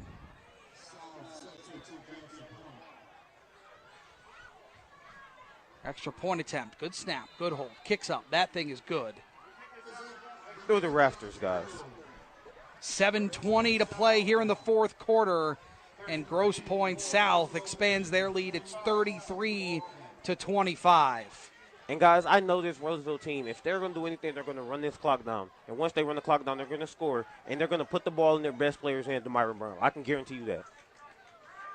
Grosse Pointe South is going to hope to get a 3 and out. I've talked to these players before the game. They all said when it comes down to it, the Brotherhood's going to help us get through it. And hopefully the Brotherhood will get them through this. They all last night were game planning together after their practice. They all went out for a team dinner, then went to the JV game, and then after that game went and had a team meeting for a couple hours. They are ready for this opportunity right here to make a stop. It is crunch time. Under 7.5 to play here in the fourth quarter. And they have taken a 33-25 lead. Up 8, still a one-score game. Talking to the Grosse Pointe South head coach, Coach Hepner, before this game, he said that having the same coaching staff these last couple of years has really helped this team. And even with this inexperience, this team has had a lot of leadership and a lot of growth throughout the year. Ooh. Dropped at the 5, but picked up, coming back the other way. Trying to find some room. Still on his feet at the 15 and then taken down at the 20. So some shifty return work there for the Panthers. Gets him out to the 20. It's 1st and 10 from there. One thing I really know about this Panthers offense, they hate being down. That's one thing they don't like to do. They don't like to play catch-up. They like to be in the lead. And I really look to the senior running back, Demyron Brown. He told me earlier, watch out for him, watch out for 22. So that's what I will keep doing. I'll keep putting my faith in him as much as I can. He's had a big game so far tonight. All right, here comes Ryan Davis and company. Look for 22. He's usually out there, and he is again. Ball spotted on the far hash mark. 2 receivers left. Davis sends Brown in motion. Calls for it. Gets it. It's a keeper. Who's trying that right side. Nothing doing. Stuffed. He had no room to go. That Grosse Pointe South defensive line. They got some pressure outside. He tried to go the other way and just nowhere to go the entire way. So 2nd down and 10 as Davis was able to get back to the line of scrimmage. Clock continues to run. 6:48 to play here in the 4th quarter. Roseville's got all 3 of their timeouts. Surprising that Roseville is not trying to go hurry up, especially being down. 3 receivers left. Davis takes, scrambling to his left, squares his shoulders. That ball's intercepted at the 30-yard line. Still on his feet at the 25 to the 20. Still on his feet inside the 10 to the 5. And then finally drugged down, and that was Charlie Michelotti there. That's a huge play. Just stepped right in front of that route. Had a bunch of green grass. Great interception and good, even better return. Set that Blue Neville offense to just try to put this game even more out of reach. That's just a huge play. Bad throw at a bad time. He just stepped right in front of that route. Took the words right out of my mouth. Huge play.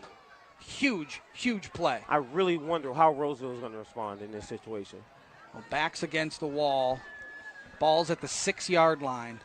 Grosse Pointe South, since the injury to Drew Brown, they've played with a different level of intensity and heart. They definitely showed to him that they want to win this game for him, and that's definitely been their intent, and they've played as hard as they could in the since that injury. Charlie Michelotti has been running the ball extremely well tonight. He got into the end zone and intercepted a consequential pass here. Give to the up back inside the 5 down to the 2-yard line. So a gain of 3 on the play. Check that, gain of 4 on the play. Brings up 2nd and goal. Yeah, it looks like Grosse Pointe South is just going to try to run this ball, take some clock down, and also not throw the ball to run the risk of throwing a pick. All right, so Rulo is just taking his time, getting back to the huddle. No rush here. 5:44 to play. Relaying the call to his teammates. They break the line quickly. Heavy formation. Keeps it, throws it, back of the end zone. Touchdown. Grosse Pointe South. That was Stanton Kapla on the catch, number 81. So the big tight end able to haul it in. Everybody was thinking run on that Panthers defense, and they went over the top for the touchdown. Huge play call there. Now it gives them a little bit more wiggle room without the rest of this game. So here's the extra point attempt. Good hold. Kicks up. That is good. 40-25. Grosse Pointe South has blown this thing open. Still a lot of time. Davis slammed his helmet after that pick, guys. Him and Demyron Brown went off and had a meeting by themselves. Demyron left first, but Davis stayed and remained silent. I wonder how he's feeling after that. Yeah, probably not good, but I guess if you look at it as a glass half full perspective, it can only go up from here. They've been they've been able to make some really big plays, right? They've had big chunk plays, and he has missed. Davis has missed a couple of wide open receivers down the field a couple of different times, right? So those plays are there. 5:30 to play, all 3 timeouts, still a lot of time left in this game. Yeah, a bunch of time. It will be very interesting to see what will happen. But that might have been the dagger by Grosse Pointe South. It does feel a little bit like the balloon's been deflated a little bit. But again, still a lot of time left here. And I'd say that it came down to the trenches, especially in this game. Grosse Pointe South was able to run the ball early, and that's why they were able to run that perfect play-action pass there. So Felton and Brown back deep.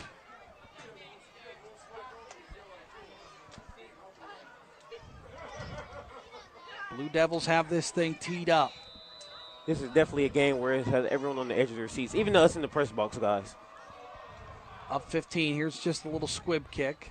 Going to be fielded at the 27, coming back the other way, out across the 40, and then running out of real estate shy of the 45-yard line. So good starting field position here for the Panthers. Yeah, and that kickoff, that Grosse Pointe South sideline was starting to really get in it. They were saying, oh, and throw and swaying down up there and down their helmets. They're trying to really motivate their teammates out on the field to win this game. All right, so we'll spot the tip of that football at the 45-yard line. Best case scenario, really, for the Panthers there. Great starting field position, 5:24 left.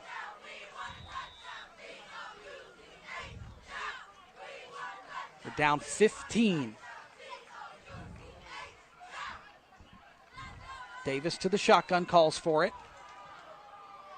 Little pass, that's Snowden out across the 50, lowering the shoulder inside the 45-yard line.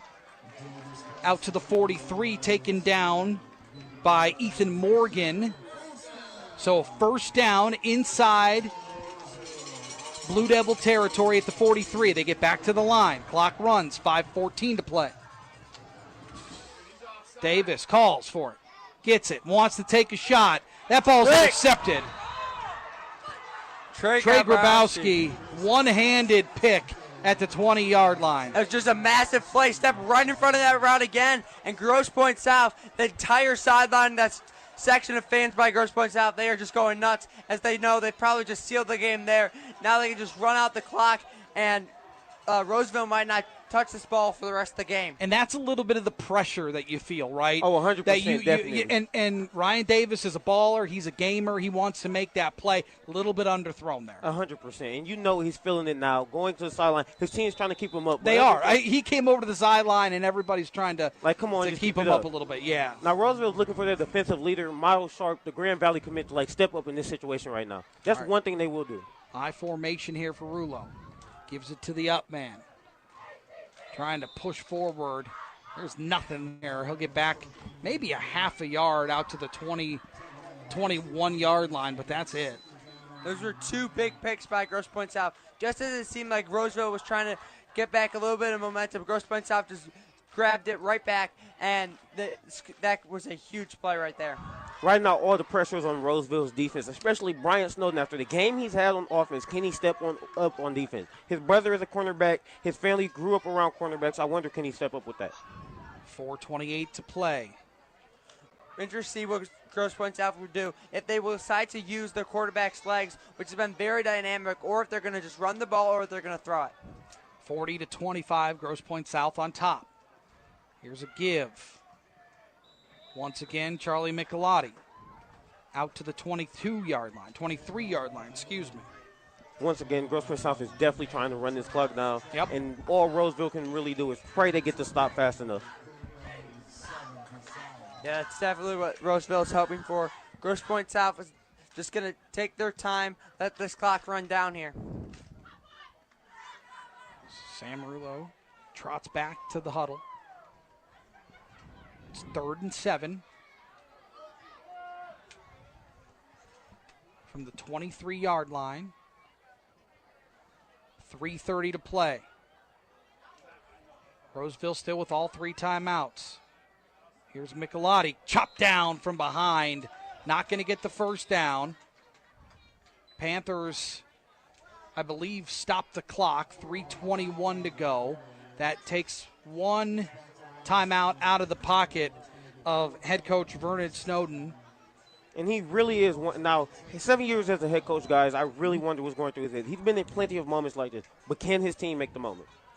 Looks like Grosse Pointe South is probably going to send the punt team out after that after the timeout. And one thing Venora Snowden tells his team is be the moment, be the guy, not the moment. Don't live in the moment. Always live forward, going ahead. Can you make the play when the time comes? No matter how many times you've messed up before. Yeah, you can't really look back, right? Whatever's done is done, right? And now I think that's going to be the challenge for Ryan Davis. It's next play, right? Still in this game, still time left on the clock. It's going to be interesting to see the punt here. Sam Merlot's had some very good punts so far today. It looks like he's been punting more than a season average. And if you can get this ball over the head of the returner for Roseville, that would be a huge, huge optimistic play for Grosse Pointe South, trying to flip the field on its head right here. All right, Rulo's out, calls for it, gets it. Gets a foot on it, high towering kick. Snowden calls for the fair catch and makes it at the 44, 45-yard line. So, again, good starting field position here. Some vital piece of information, too, guys. Monday morning, I came into school, saw Ryan Davis in the boot. I was actually scared for my life. The entire school crashed, and everyone was wondering what was going on. Turns out it was a part of a costume and a contest I bet he had with his friend. But the entire That is not a great costume leading into a game like this. Everyone's thinking about what are you going to do? What are you going to do? And now Ryan Davis showed up today without the boot. The whole school jumped for joy. All right, so they need some chunk plays. Obviously, I mean, the way that Demiron Brown's been running is an option, and they got to keep the run game as an option. 100%. Right? You can't just keep throwing the football at this point. Especially with the pass not working. Felton in motion. Davis takes a shot down the field. There is Reginald Felder. Multiple flags on the and that is going to be pass interference. Yeah, it just looked like the quarterback never turned his head. Never saw the ball. So that'll give the Panthers some more life. Another first down. One guy I'm going to really look at in this drive is Reginald Feldner. He's been that guy that they go to. He's almost like an Amon-Ra St. Brown type of guy. He gets the ball, he gets to where he needs to be. So that's a big-time penalty there. 15 yards takes him into Grosse Pointe South territory at the 40-yard line. Again, lots of time. 3:09 still on the clock. They've got 2 timeouts. Even if Roseville does score a touchdown here, they still have to get a 2-point conversion to tie the game, along with a extra point. Davis takes, getting pressured, had to scramble out of the pocket, gets to the 35-yard line. They got to get back quick. Here come the receivers, getting set. Ryan Davis seemingly just said, screw call with the play coach is calling. He is calling the plays himself. 3 receivers right, calls for it, gets it. Sets his feet, looking downfield, wants to take a shot towards the end zone, incomplete. Boy, really, really good coverage on the back end there. Trey Grabowski got a mid on it. Otherwise, that was a pretty good ball. Yeah, he's had a couple big stops deep with that pick on the last drive and that pass breakup right there. He's had a couple huge plays so far coming down the stretch for Grosse Pointe South. Guys, if I'm in the head of Demiron Brown right now, I want the ball. This is the moment I've been waiting for this entire game. So 3rd and 5 here. Takes, looking, throwing, sideline, got a man, out of bounds. Enough for a first down. Rico Crudup. He's a very nice sophomore guy, very great guy, love him to death. Came in as a freshman, balled out against a very great opponent, and now he's out here starting. Both sides of the ball, actually. So clock stops on the out of bounds, 2:35 on the clock. Grosse Pointe South up 40-25.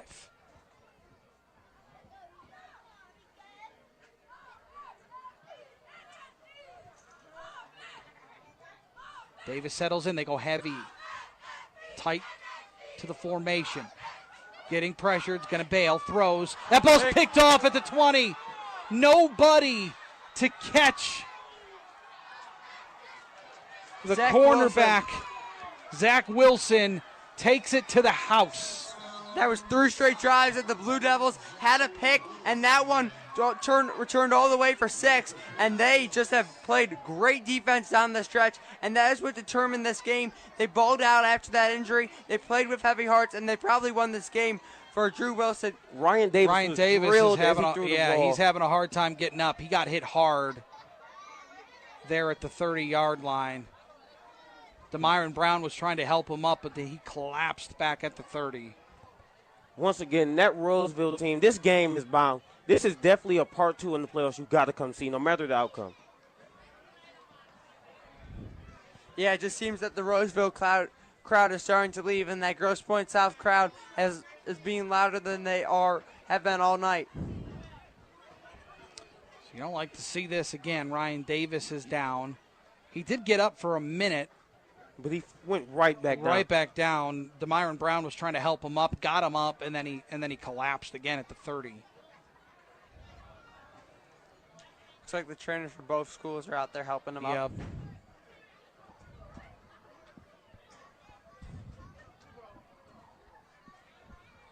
He's sitting up. Head coach Vennard Snowden is really like out there pacing himself when he's taking these steps away from his quarterback. Yeah, walking a little dazedly. Wincing a little bit. Yeah, walking gingerly, but walking off under his own power, which is the good news. But I mean, he's been close all night. I mean, he's had a couple of throws, obviously, that he'd want back. I mean, you got to credit Grosse Pointe South a little bit. They've made some pretty nice plays, but he's going to go back and watch some of this tape, and he didn't miss guys by much. And this game would be very different if those, if he throws that ball an inch longer or an inch shorter. This is definitely a game to look upon and say, I did good and I did bad. I can definitely learn from. Yeah. This game it feels a lot closer than the scoreboard tells you. I agree. No, I completely agree. It got out of hand here in the fourth quarter with a couple of turnovers. Extra point goes through. This is definitely one, if they come up against each other in the playoffs, you definitely have to come see. Yeah, Grosse Pointe South's up 47-25. Dominated here in the fourth quarter, especially on the defensive side of the ball. Yeah, and I think at this point, the message, and you'd have to correct me if I'm wrong, and you would know, but the message on that sideline is still 2:20 left on the clock. Yeah, you play until that clock says 3-0. Yeah. And even then, you keep your head high because at the end of the day, this game was a very good game, and everyone has things to work on. You knew coming into this was a very big opponent, and you know you'll have their time in the playoffs. But one thing I really wonder is how Ryan Davis will be taking this, because this is really his first time facing big adversity as a starting quarterback. This is massive for Grosse Pointe South. They have the momentum if they play Roseville again in the playoffs, if the game stays as it looks like it will. And this will definitely help them with home field advantage and their seeding coming into the playoffs. 100%. And everyone in the MAC looks forward to these two in their league. All right, here's the kick. Kind of a short hopper fielded at the 15-yard line, taken out across the 30 before he's drugged down. Give you an update on some other scores of consequence as people are watching what the Tigers are doing in Boston. That game is over. And, I just lost it. Hold on 1 second. Hold on, bear with me. Tigers lose 4-3. Wow, just at halftime they were up 3-1. They lose 4-3 to Boston. It's a brutal loss. Hurts those playoff chances even more. Although the good news is Rangers are up on the Guardians 7-2. Astros lose? Bottom 9. The Astros and Angels just started. Reginald Feldner is in that quarterback, guys. Once again, he's that guy. When he comes, you know he can do it all. And it's just some frustration there from Demarion Brown. Late hit there on Trey Grabowski. And the coaches aren't standing for that. Demarion Brown explaining himself, but coaches aren't trying to hear that. Yeah. No matter what type of play, we are not those type of players here at Roseville. And that's the frustration being let out, 100%. right? Obviously, things have gone far downhill here in the fourth quarter. And especially for Brown coming out of the half. His carries were just completely diminished. Yeah, it looks like that Grosse Pointe South fan has not, a single person has not left the stands for Grosse Pointe South. As this Roseville fans have started to thin out as the game has gone along. 2:08 here in the fourth. Grosse Pointe South up 47-25. The motto in the locker room is win, lose, or draw. We are brothers and we are Panthers. We're going to stand together. All right, here's Feldner. He's going to keep it. Trying to find a hole. Track down from behind at the 22-yard line. Feldner does have quarterback plays under his belt. Last year, threw for 2 touchdowns overall in the season, but that was really just because he was trying things. So I really wonder, could he do this again? It's going to be third down a long way. 3rd and 23. Roseville has not called one of their 2 timeouts that they have left now, as the clock is running. Yeah, clock just running. 1:35 here in the fourth. Got a good one for you next week. Grand Blanc playing host to Lapeer. So looking forward to that one here in our drive to the game on WJR. That ought to be a great game. Yeah. Good tackle there on DeMyron Brown. He'll get a yard, so it's going to be 4th and 22, and they're going to have to punt it away.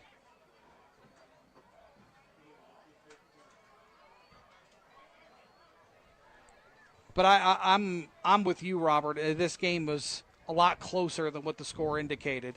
Yeah, for sure. It felt like Roseville was going to win the game, especially coming into this fourth quarter. Then Grosse Pointe South just had those plays, those momentum shifters, especially after the injury to Drew Brown. They started playing with a different level of intensity, and I think they really wanted to win that game for him. They had heavy hearts, and I think that helped propel them, give them extra motivation to win this game. And those 2 interceptions really helped them. Nobody back deep here for Grosse Pointe South. That ball's going to trickle outside the 45-yard line to the 46, so that's where the Blue Devils will take over with 25 seconds left on the clock. So one victory formation kneel away from an undefeated season here for the Blue Devils. Yeah, to start. Hopefully they will continue on their victorious ways throughout the rest of the year. A couple games coming up. Looks like they're going to be favored heavily in those, but hopefully they can win. Next week, the Panthers really do look to bounce back against Lance Cruz at their homecoming game. One would look to see Davis out there, hopefully, and he should be up and ready to go by Monday. One kneel, and the remaining 19 seconds will tick off the clock, and Grosse Pointe wins this one 47-25.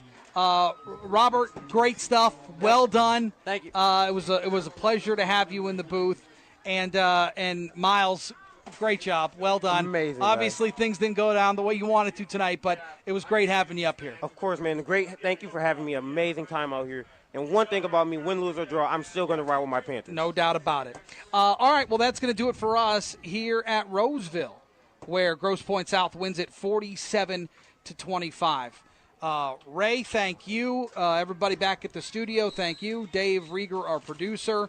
That's going to do it for us. Have yourself a wonderful weekend. I'm Chris Renwick saying so long. The Blue Devils win it 47-25. Have yourself a wonderful weekend. You've been listening to our Drive to the Game on WJR. Have a dream to one day be a professional sportscaster? Love commenting on sports? Sportscaster.com is the place to make those dreams come true. Sportscaster.com provides all the tools you need to produce your own content, including access to the most exciting sports highlight clips. Just register and open your own channel, create and upload your content, and show the world you know sports. Sportscaster.com. Now, we put the mic in your hands. Food and wine enthusiasts, the most unique dining experience in Michigan is back this October. Savor Detroit, presented by Lexus, brings you 4 nights, 5 courses, 8 chefs, and a one-of-a-kind dining experience. Chefs from the area's best restaurants collaborate on a fine dining experience paired with wine, craft cocktails, and a charity auction. Join us October 6th through 9th. Secure your tickets at SavorDetroit.com. That's SavorDetroit.com. Call us or text us. The number's the same. 1-800-859-0957. 1-800-859-0WJR. Powered by Michigan Auto Law. Auto Accident Attorneys. Visit autolaw.com. That's autolaw.com. Hi, it's Paul W. Let's make a date for lunch from noon to 2 when we welcome newsmakers of the day and those reporting it and affected by it. Focus with Paul W. Smith, noon to 2, right here on WJR. The best electrical contractors, period. The National Electrical Contractors Association of Southeastern Michigan member contractors are the best in the business, providing electrical and telecommunication services throughout the region for commercial, public, industrial, and residential projects. NECA contractors have been powering and connecting Southeastern Michigan for over 100 years. And they're proud supporters of the communities where they work and live. Put their experience and expertise to work for you. Find a NECA contractor at smcnica.org.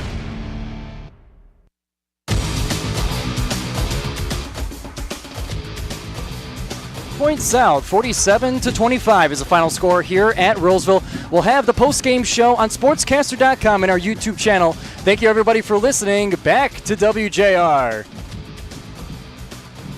WJR. And we're here on the post-game show here on sportscaster.com and our YouTube channel. We had 10 seconds of the WJR post-game show here. Hopefully that directed you guys over to here as well. My name is Giovanni Mosheri. I am joined by Gabe Loper, soon to be joined by the Grosse Pointe South Blue Devils as they are victorious tonight. 47-25 is the final score against MAC White opponent Roseville, the Panthers. Grosse Pointe South now advances to 5-0 on the season and 3-0 in conference, and Roseville 3-2 and a 1-1 conference record. Now, Gabe, let's talk about the game a little bit, and we'll bring it towards the beginning. We'll get a game summary going here. Some of our student broadcasters are about to join us soon here. It was Roseville that was the first to score on the first play of scrimmage, 6-0, but some special teams errors gave Grosse Pointe South 14 unanswered points, giving them the 14-6 lead. But once we get to halftime, it's 18-14. Roseville with a strong lead, and then the second half, the wheels kind of came off, Gabe. Yeah, it was, to say the least, the wheels came off. I mean, it was just big play after big play after big play made by both, not only the offense but the defense. I mean, this quarterback using his legs. Finally, you see the design run start to work. Both teams kind of got the run game going, but got it going late, especially Grosse Pointe South. You know, like I said, those quarterback draws, those quarterback powers, they did not work the same way that Grosse Pointe South would have wanted them to work in that first half. Second half, both teams start running the ball a little bit better, but miscues on offense, overthrown balls, drop balls, lazy routes. Then the interceptions started coming, and then game pretty much ended on a pick six.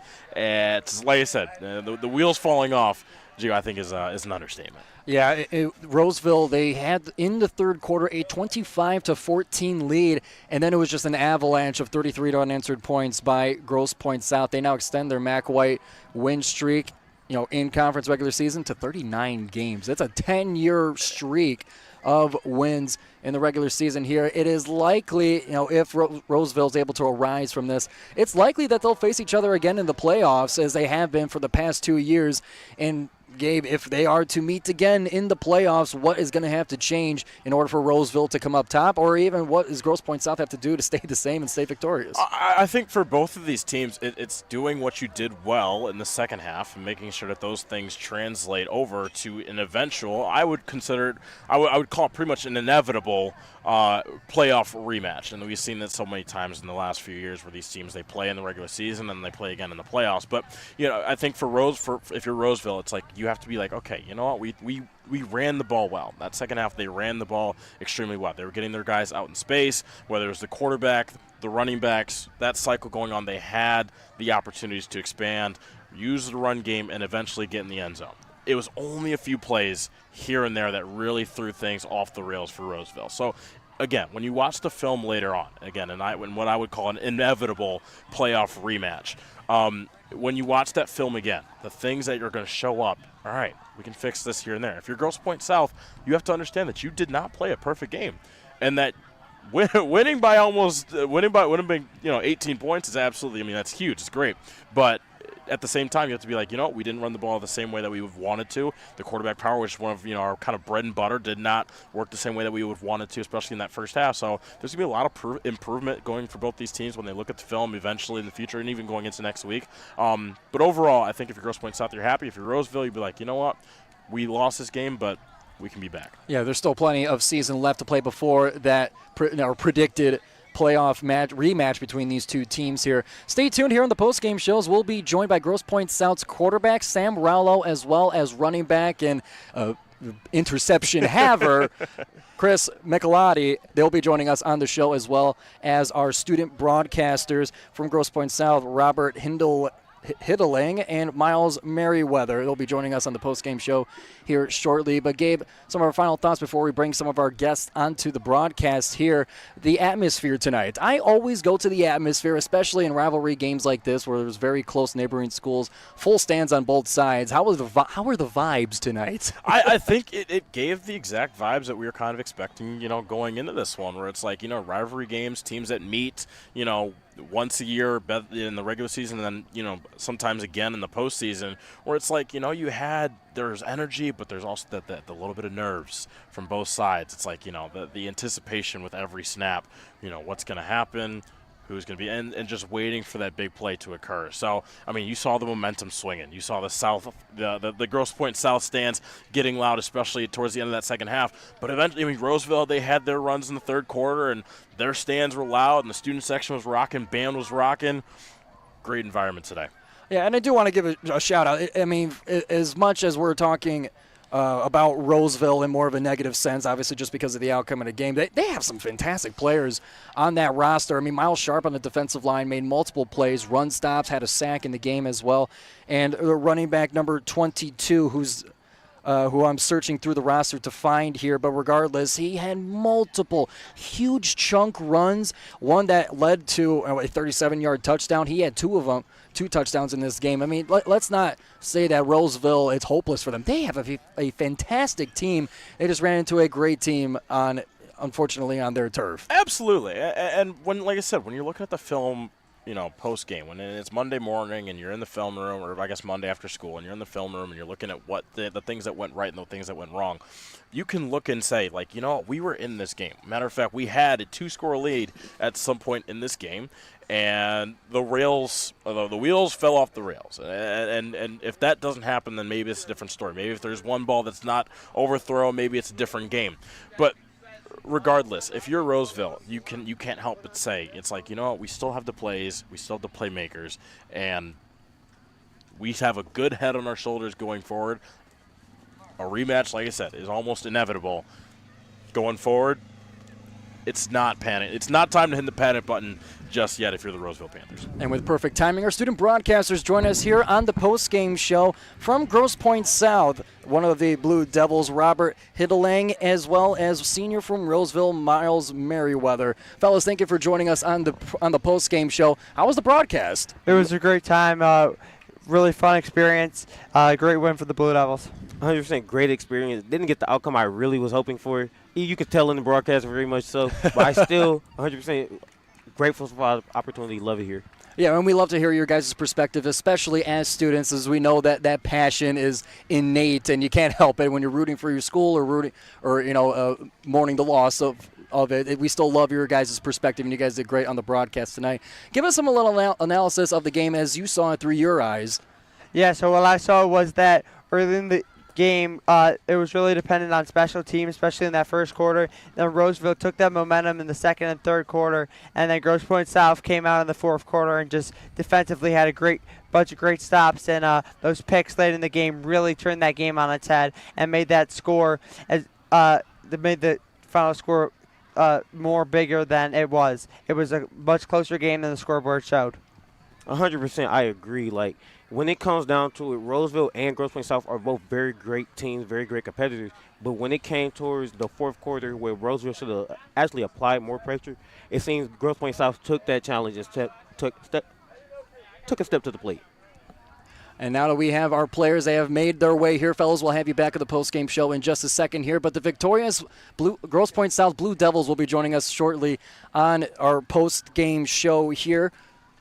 Number 0, wide receiver Trey Grabowski, as well as number 21, cornerback Zach Wilson, approaching the bench here. Fellas, great game. Thank you so much. So, fellas, great game. Thank you so much for joining us on the broadcast here. Just initial reactions from the game. How are the vibes? Overall, we we're just excited. I mean, we didn't think it would be like this. We didn't think it'd end like this. And, I mean, me personally, I'm just so happy for my team. I think we executed greatly. I think one thing about us is we're a super positive team. In the locker room, down 4, there's 0 doubt. We always know we're going to battle. We always know we're conditioned. And we're a second-half team. We're ready to battle, and we don't go away. For sure. If I may, you had a brother go down, left on the stretcher in the second half. Kind of explain to me the vibes, afterward, a couple plays later you allow a touchdown. You're regrouping on the sidelines, on the defensive side of the ball.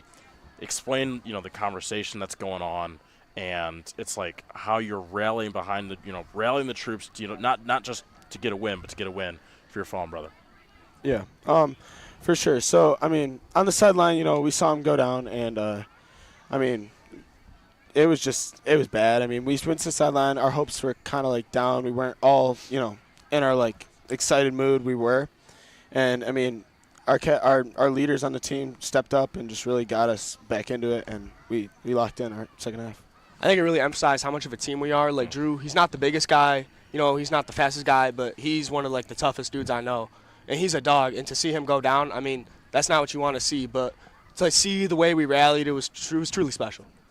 And now I want to bring it more to like a macro level. You guys are now 5-0 on this season, 3-0 in conference. And looking back at history, this is now your 39th win in MAC White play, at least in the regular season. Talk to me about how important it is to carry on the traditions of Grosse Pointe South football. I know it's of great importance to this team. Yeah, I mean, it's great. I mean, especially like losing all those seniors last year and just continuing it. It's just great, especially for us seniors. I think one thing that you said, tradition, we don't rebuild, we reload. Every year we're a new team, but every year that's not a bad thing. That just means it's new faces, new guys opportunities. And I think our team this year really emphasizes, how ready dudes were to step up into big roles. Well, fellas, thank you so much for joining us here on the Drive to the Game post-game show. The Grosse Pointe South Blue Devils victorious over the Roseville Panthers with a final score of 47-25. Fellas, thank you so much for joining us on the broadcast. We'll have our student broadcasters with the last word to come in before we close things out here. Fellas, good game. All right, thanks so much. Thank you so much. Thank you guys. Have a good one. Yeah, I mean, overall, great game, great performance, both sides of the ball for Grosse Pointe South, and the idea of just rallying behind the troops, the idea of not rebuilding but reloading, I think really is a testament to this team and the historic success, to have 39 straight wins. I mean, 39 straight wins and at any level is extremely impressive. So like tradition and being a team and everything else is really what we saw out of the Blue Devils tonight. And welcoming back here our student broadcasters for one last word is before we cap things off here on the Drive to the Game post-game show.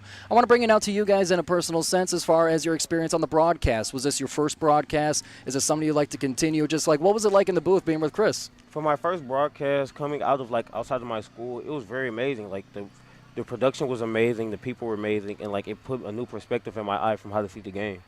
Yeah, so it was my first time calling a game, and it was a really fun experience. I'd never done it before, and I was nervous coming in, but coming out of it, it's what I always wanted to do, and it was a experience come true that I will remember for the rest of my life. Oh, it's lovely words to hear, and we're not fishing for compliments here either. But then one last note on the teams themselves. We'll go to Roseville first. How do they come back from this? And then for Grosse Pointe, how do they continue after this win? So Roseville doesn't have an easy schedule at all. Neither does Grosse Pointe South. After this game, Roseville looks to bounce back against Lance Cruz for their homecoming game next week. But really, I feel like they're going to show out in their last game of the year against West Bloomfield, a powerhouse, really. Grosse Pointe South, they just got to keep the victories going. They have a couple good games left. I know that they will definitely be bringing it for the last 2 home games that they have. Their homecoming game in 2 weeks, and then their rivalry game against Grosse Pointe North. My Norseman. And that will be a huge game, and hopefully South will continue their winning ways and go undefeated again this year. This is definitely a play-up matchup we expect to see again. Yeah, we were just talking about that too. This is not going to be the last time you guys see each other this season. And I hope we find you guys on the sideline covering the game as well. So that will begin to wrap things up here for us on Drive to the Game. Be sure to tune in next week, Friday, October 3rd. Lapeer will face off against Grand Blanc at Grand Blanc, and we'll have the coverage for you. Kickoff at 7 p.m. and traditionally our pregame show 10 minutes before at 6:50 exclusively on sportscaster.com as well as our YouTube channel. Be sure to follow us on all social media platforms to keep up with everything sportscaster.com. Once again, October 3rd, Lapeer versus Grand Blanc. And in addition to that, we want to thank all of our staff and crew who have helped make this broadcast together, starting with our WJR team, Ray Templin, Dave Rieger, and Chris Renwick, making this the professional broadcast that we have here, as well as our sportscaster team, Mark Pastoria, Jeff Sloan, Kristen Kujawa, and Steve Adams, helping us bring it all to life. And finally, thank you to our student broadcasters, our Robert Hindeling, Miles Merriweather, our Gabe Loper, and Taryn Fritching. We thank everyone here for making this broadcast as wonderful as it is. One more time, it is the Grosse Pointe South Blue Devils, 47-25 in Roseville here in Mac White Play. My name is Giovanni Mosheri, and we'll see you next week here on Drive to the Game.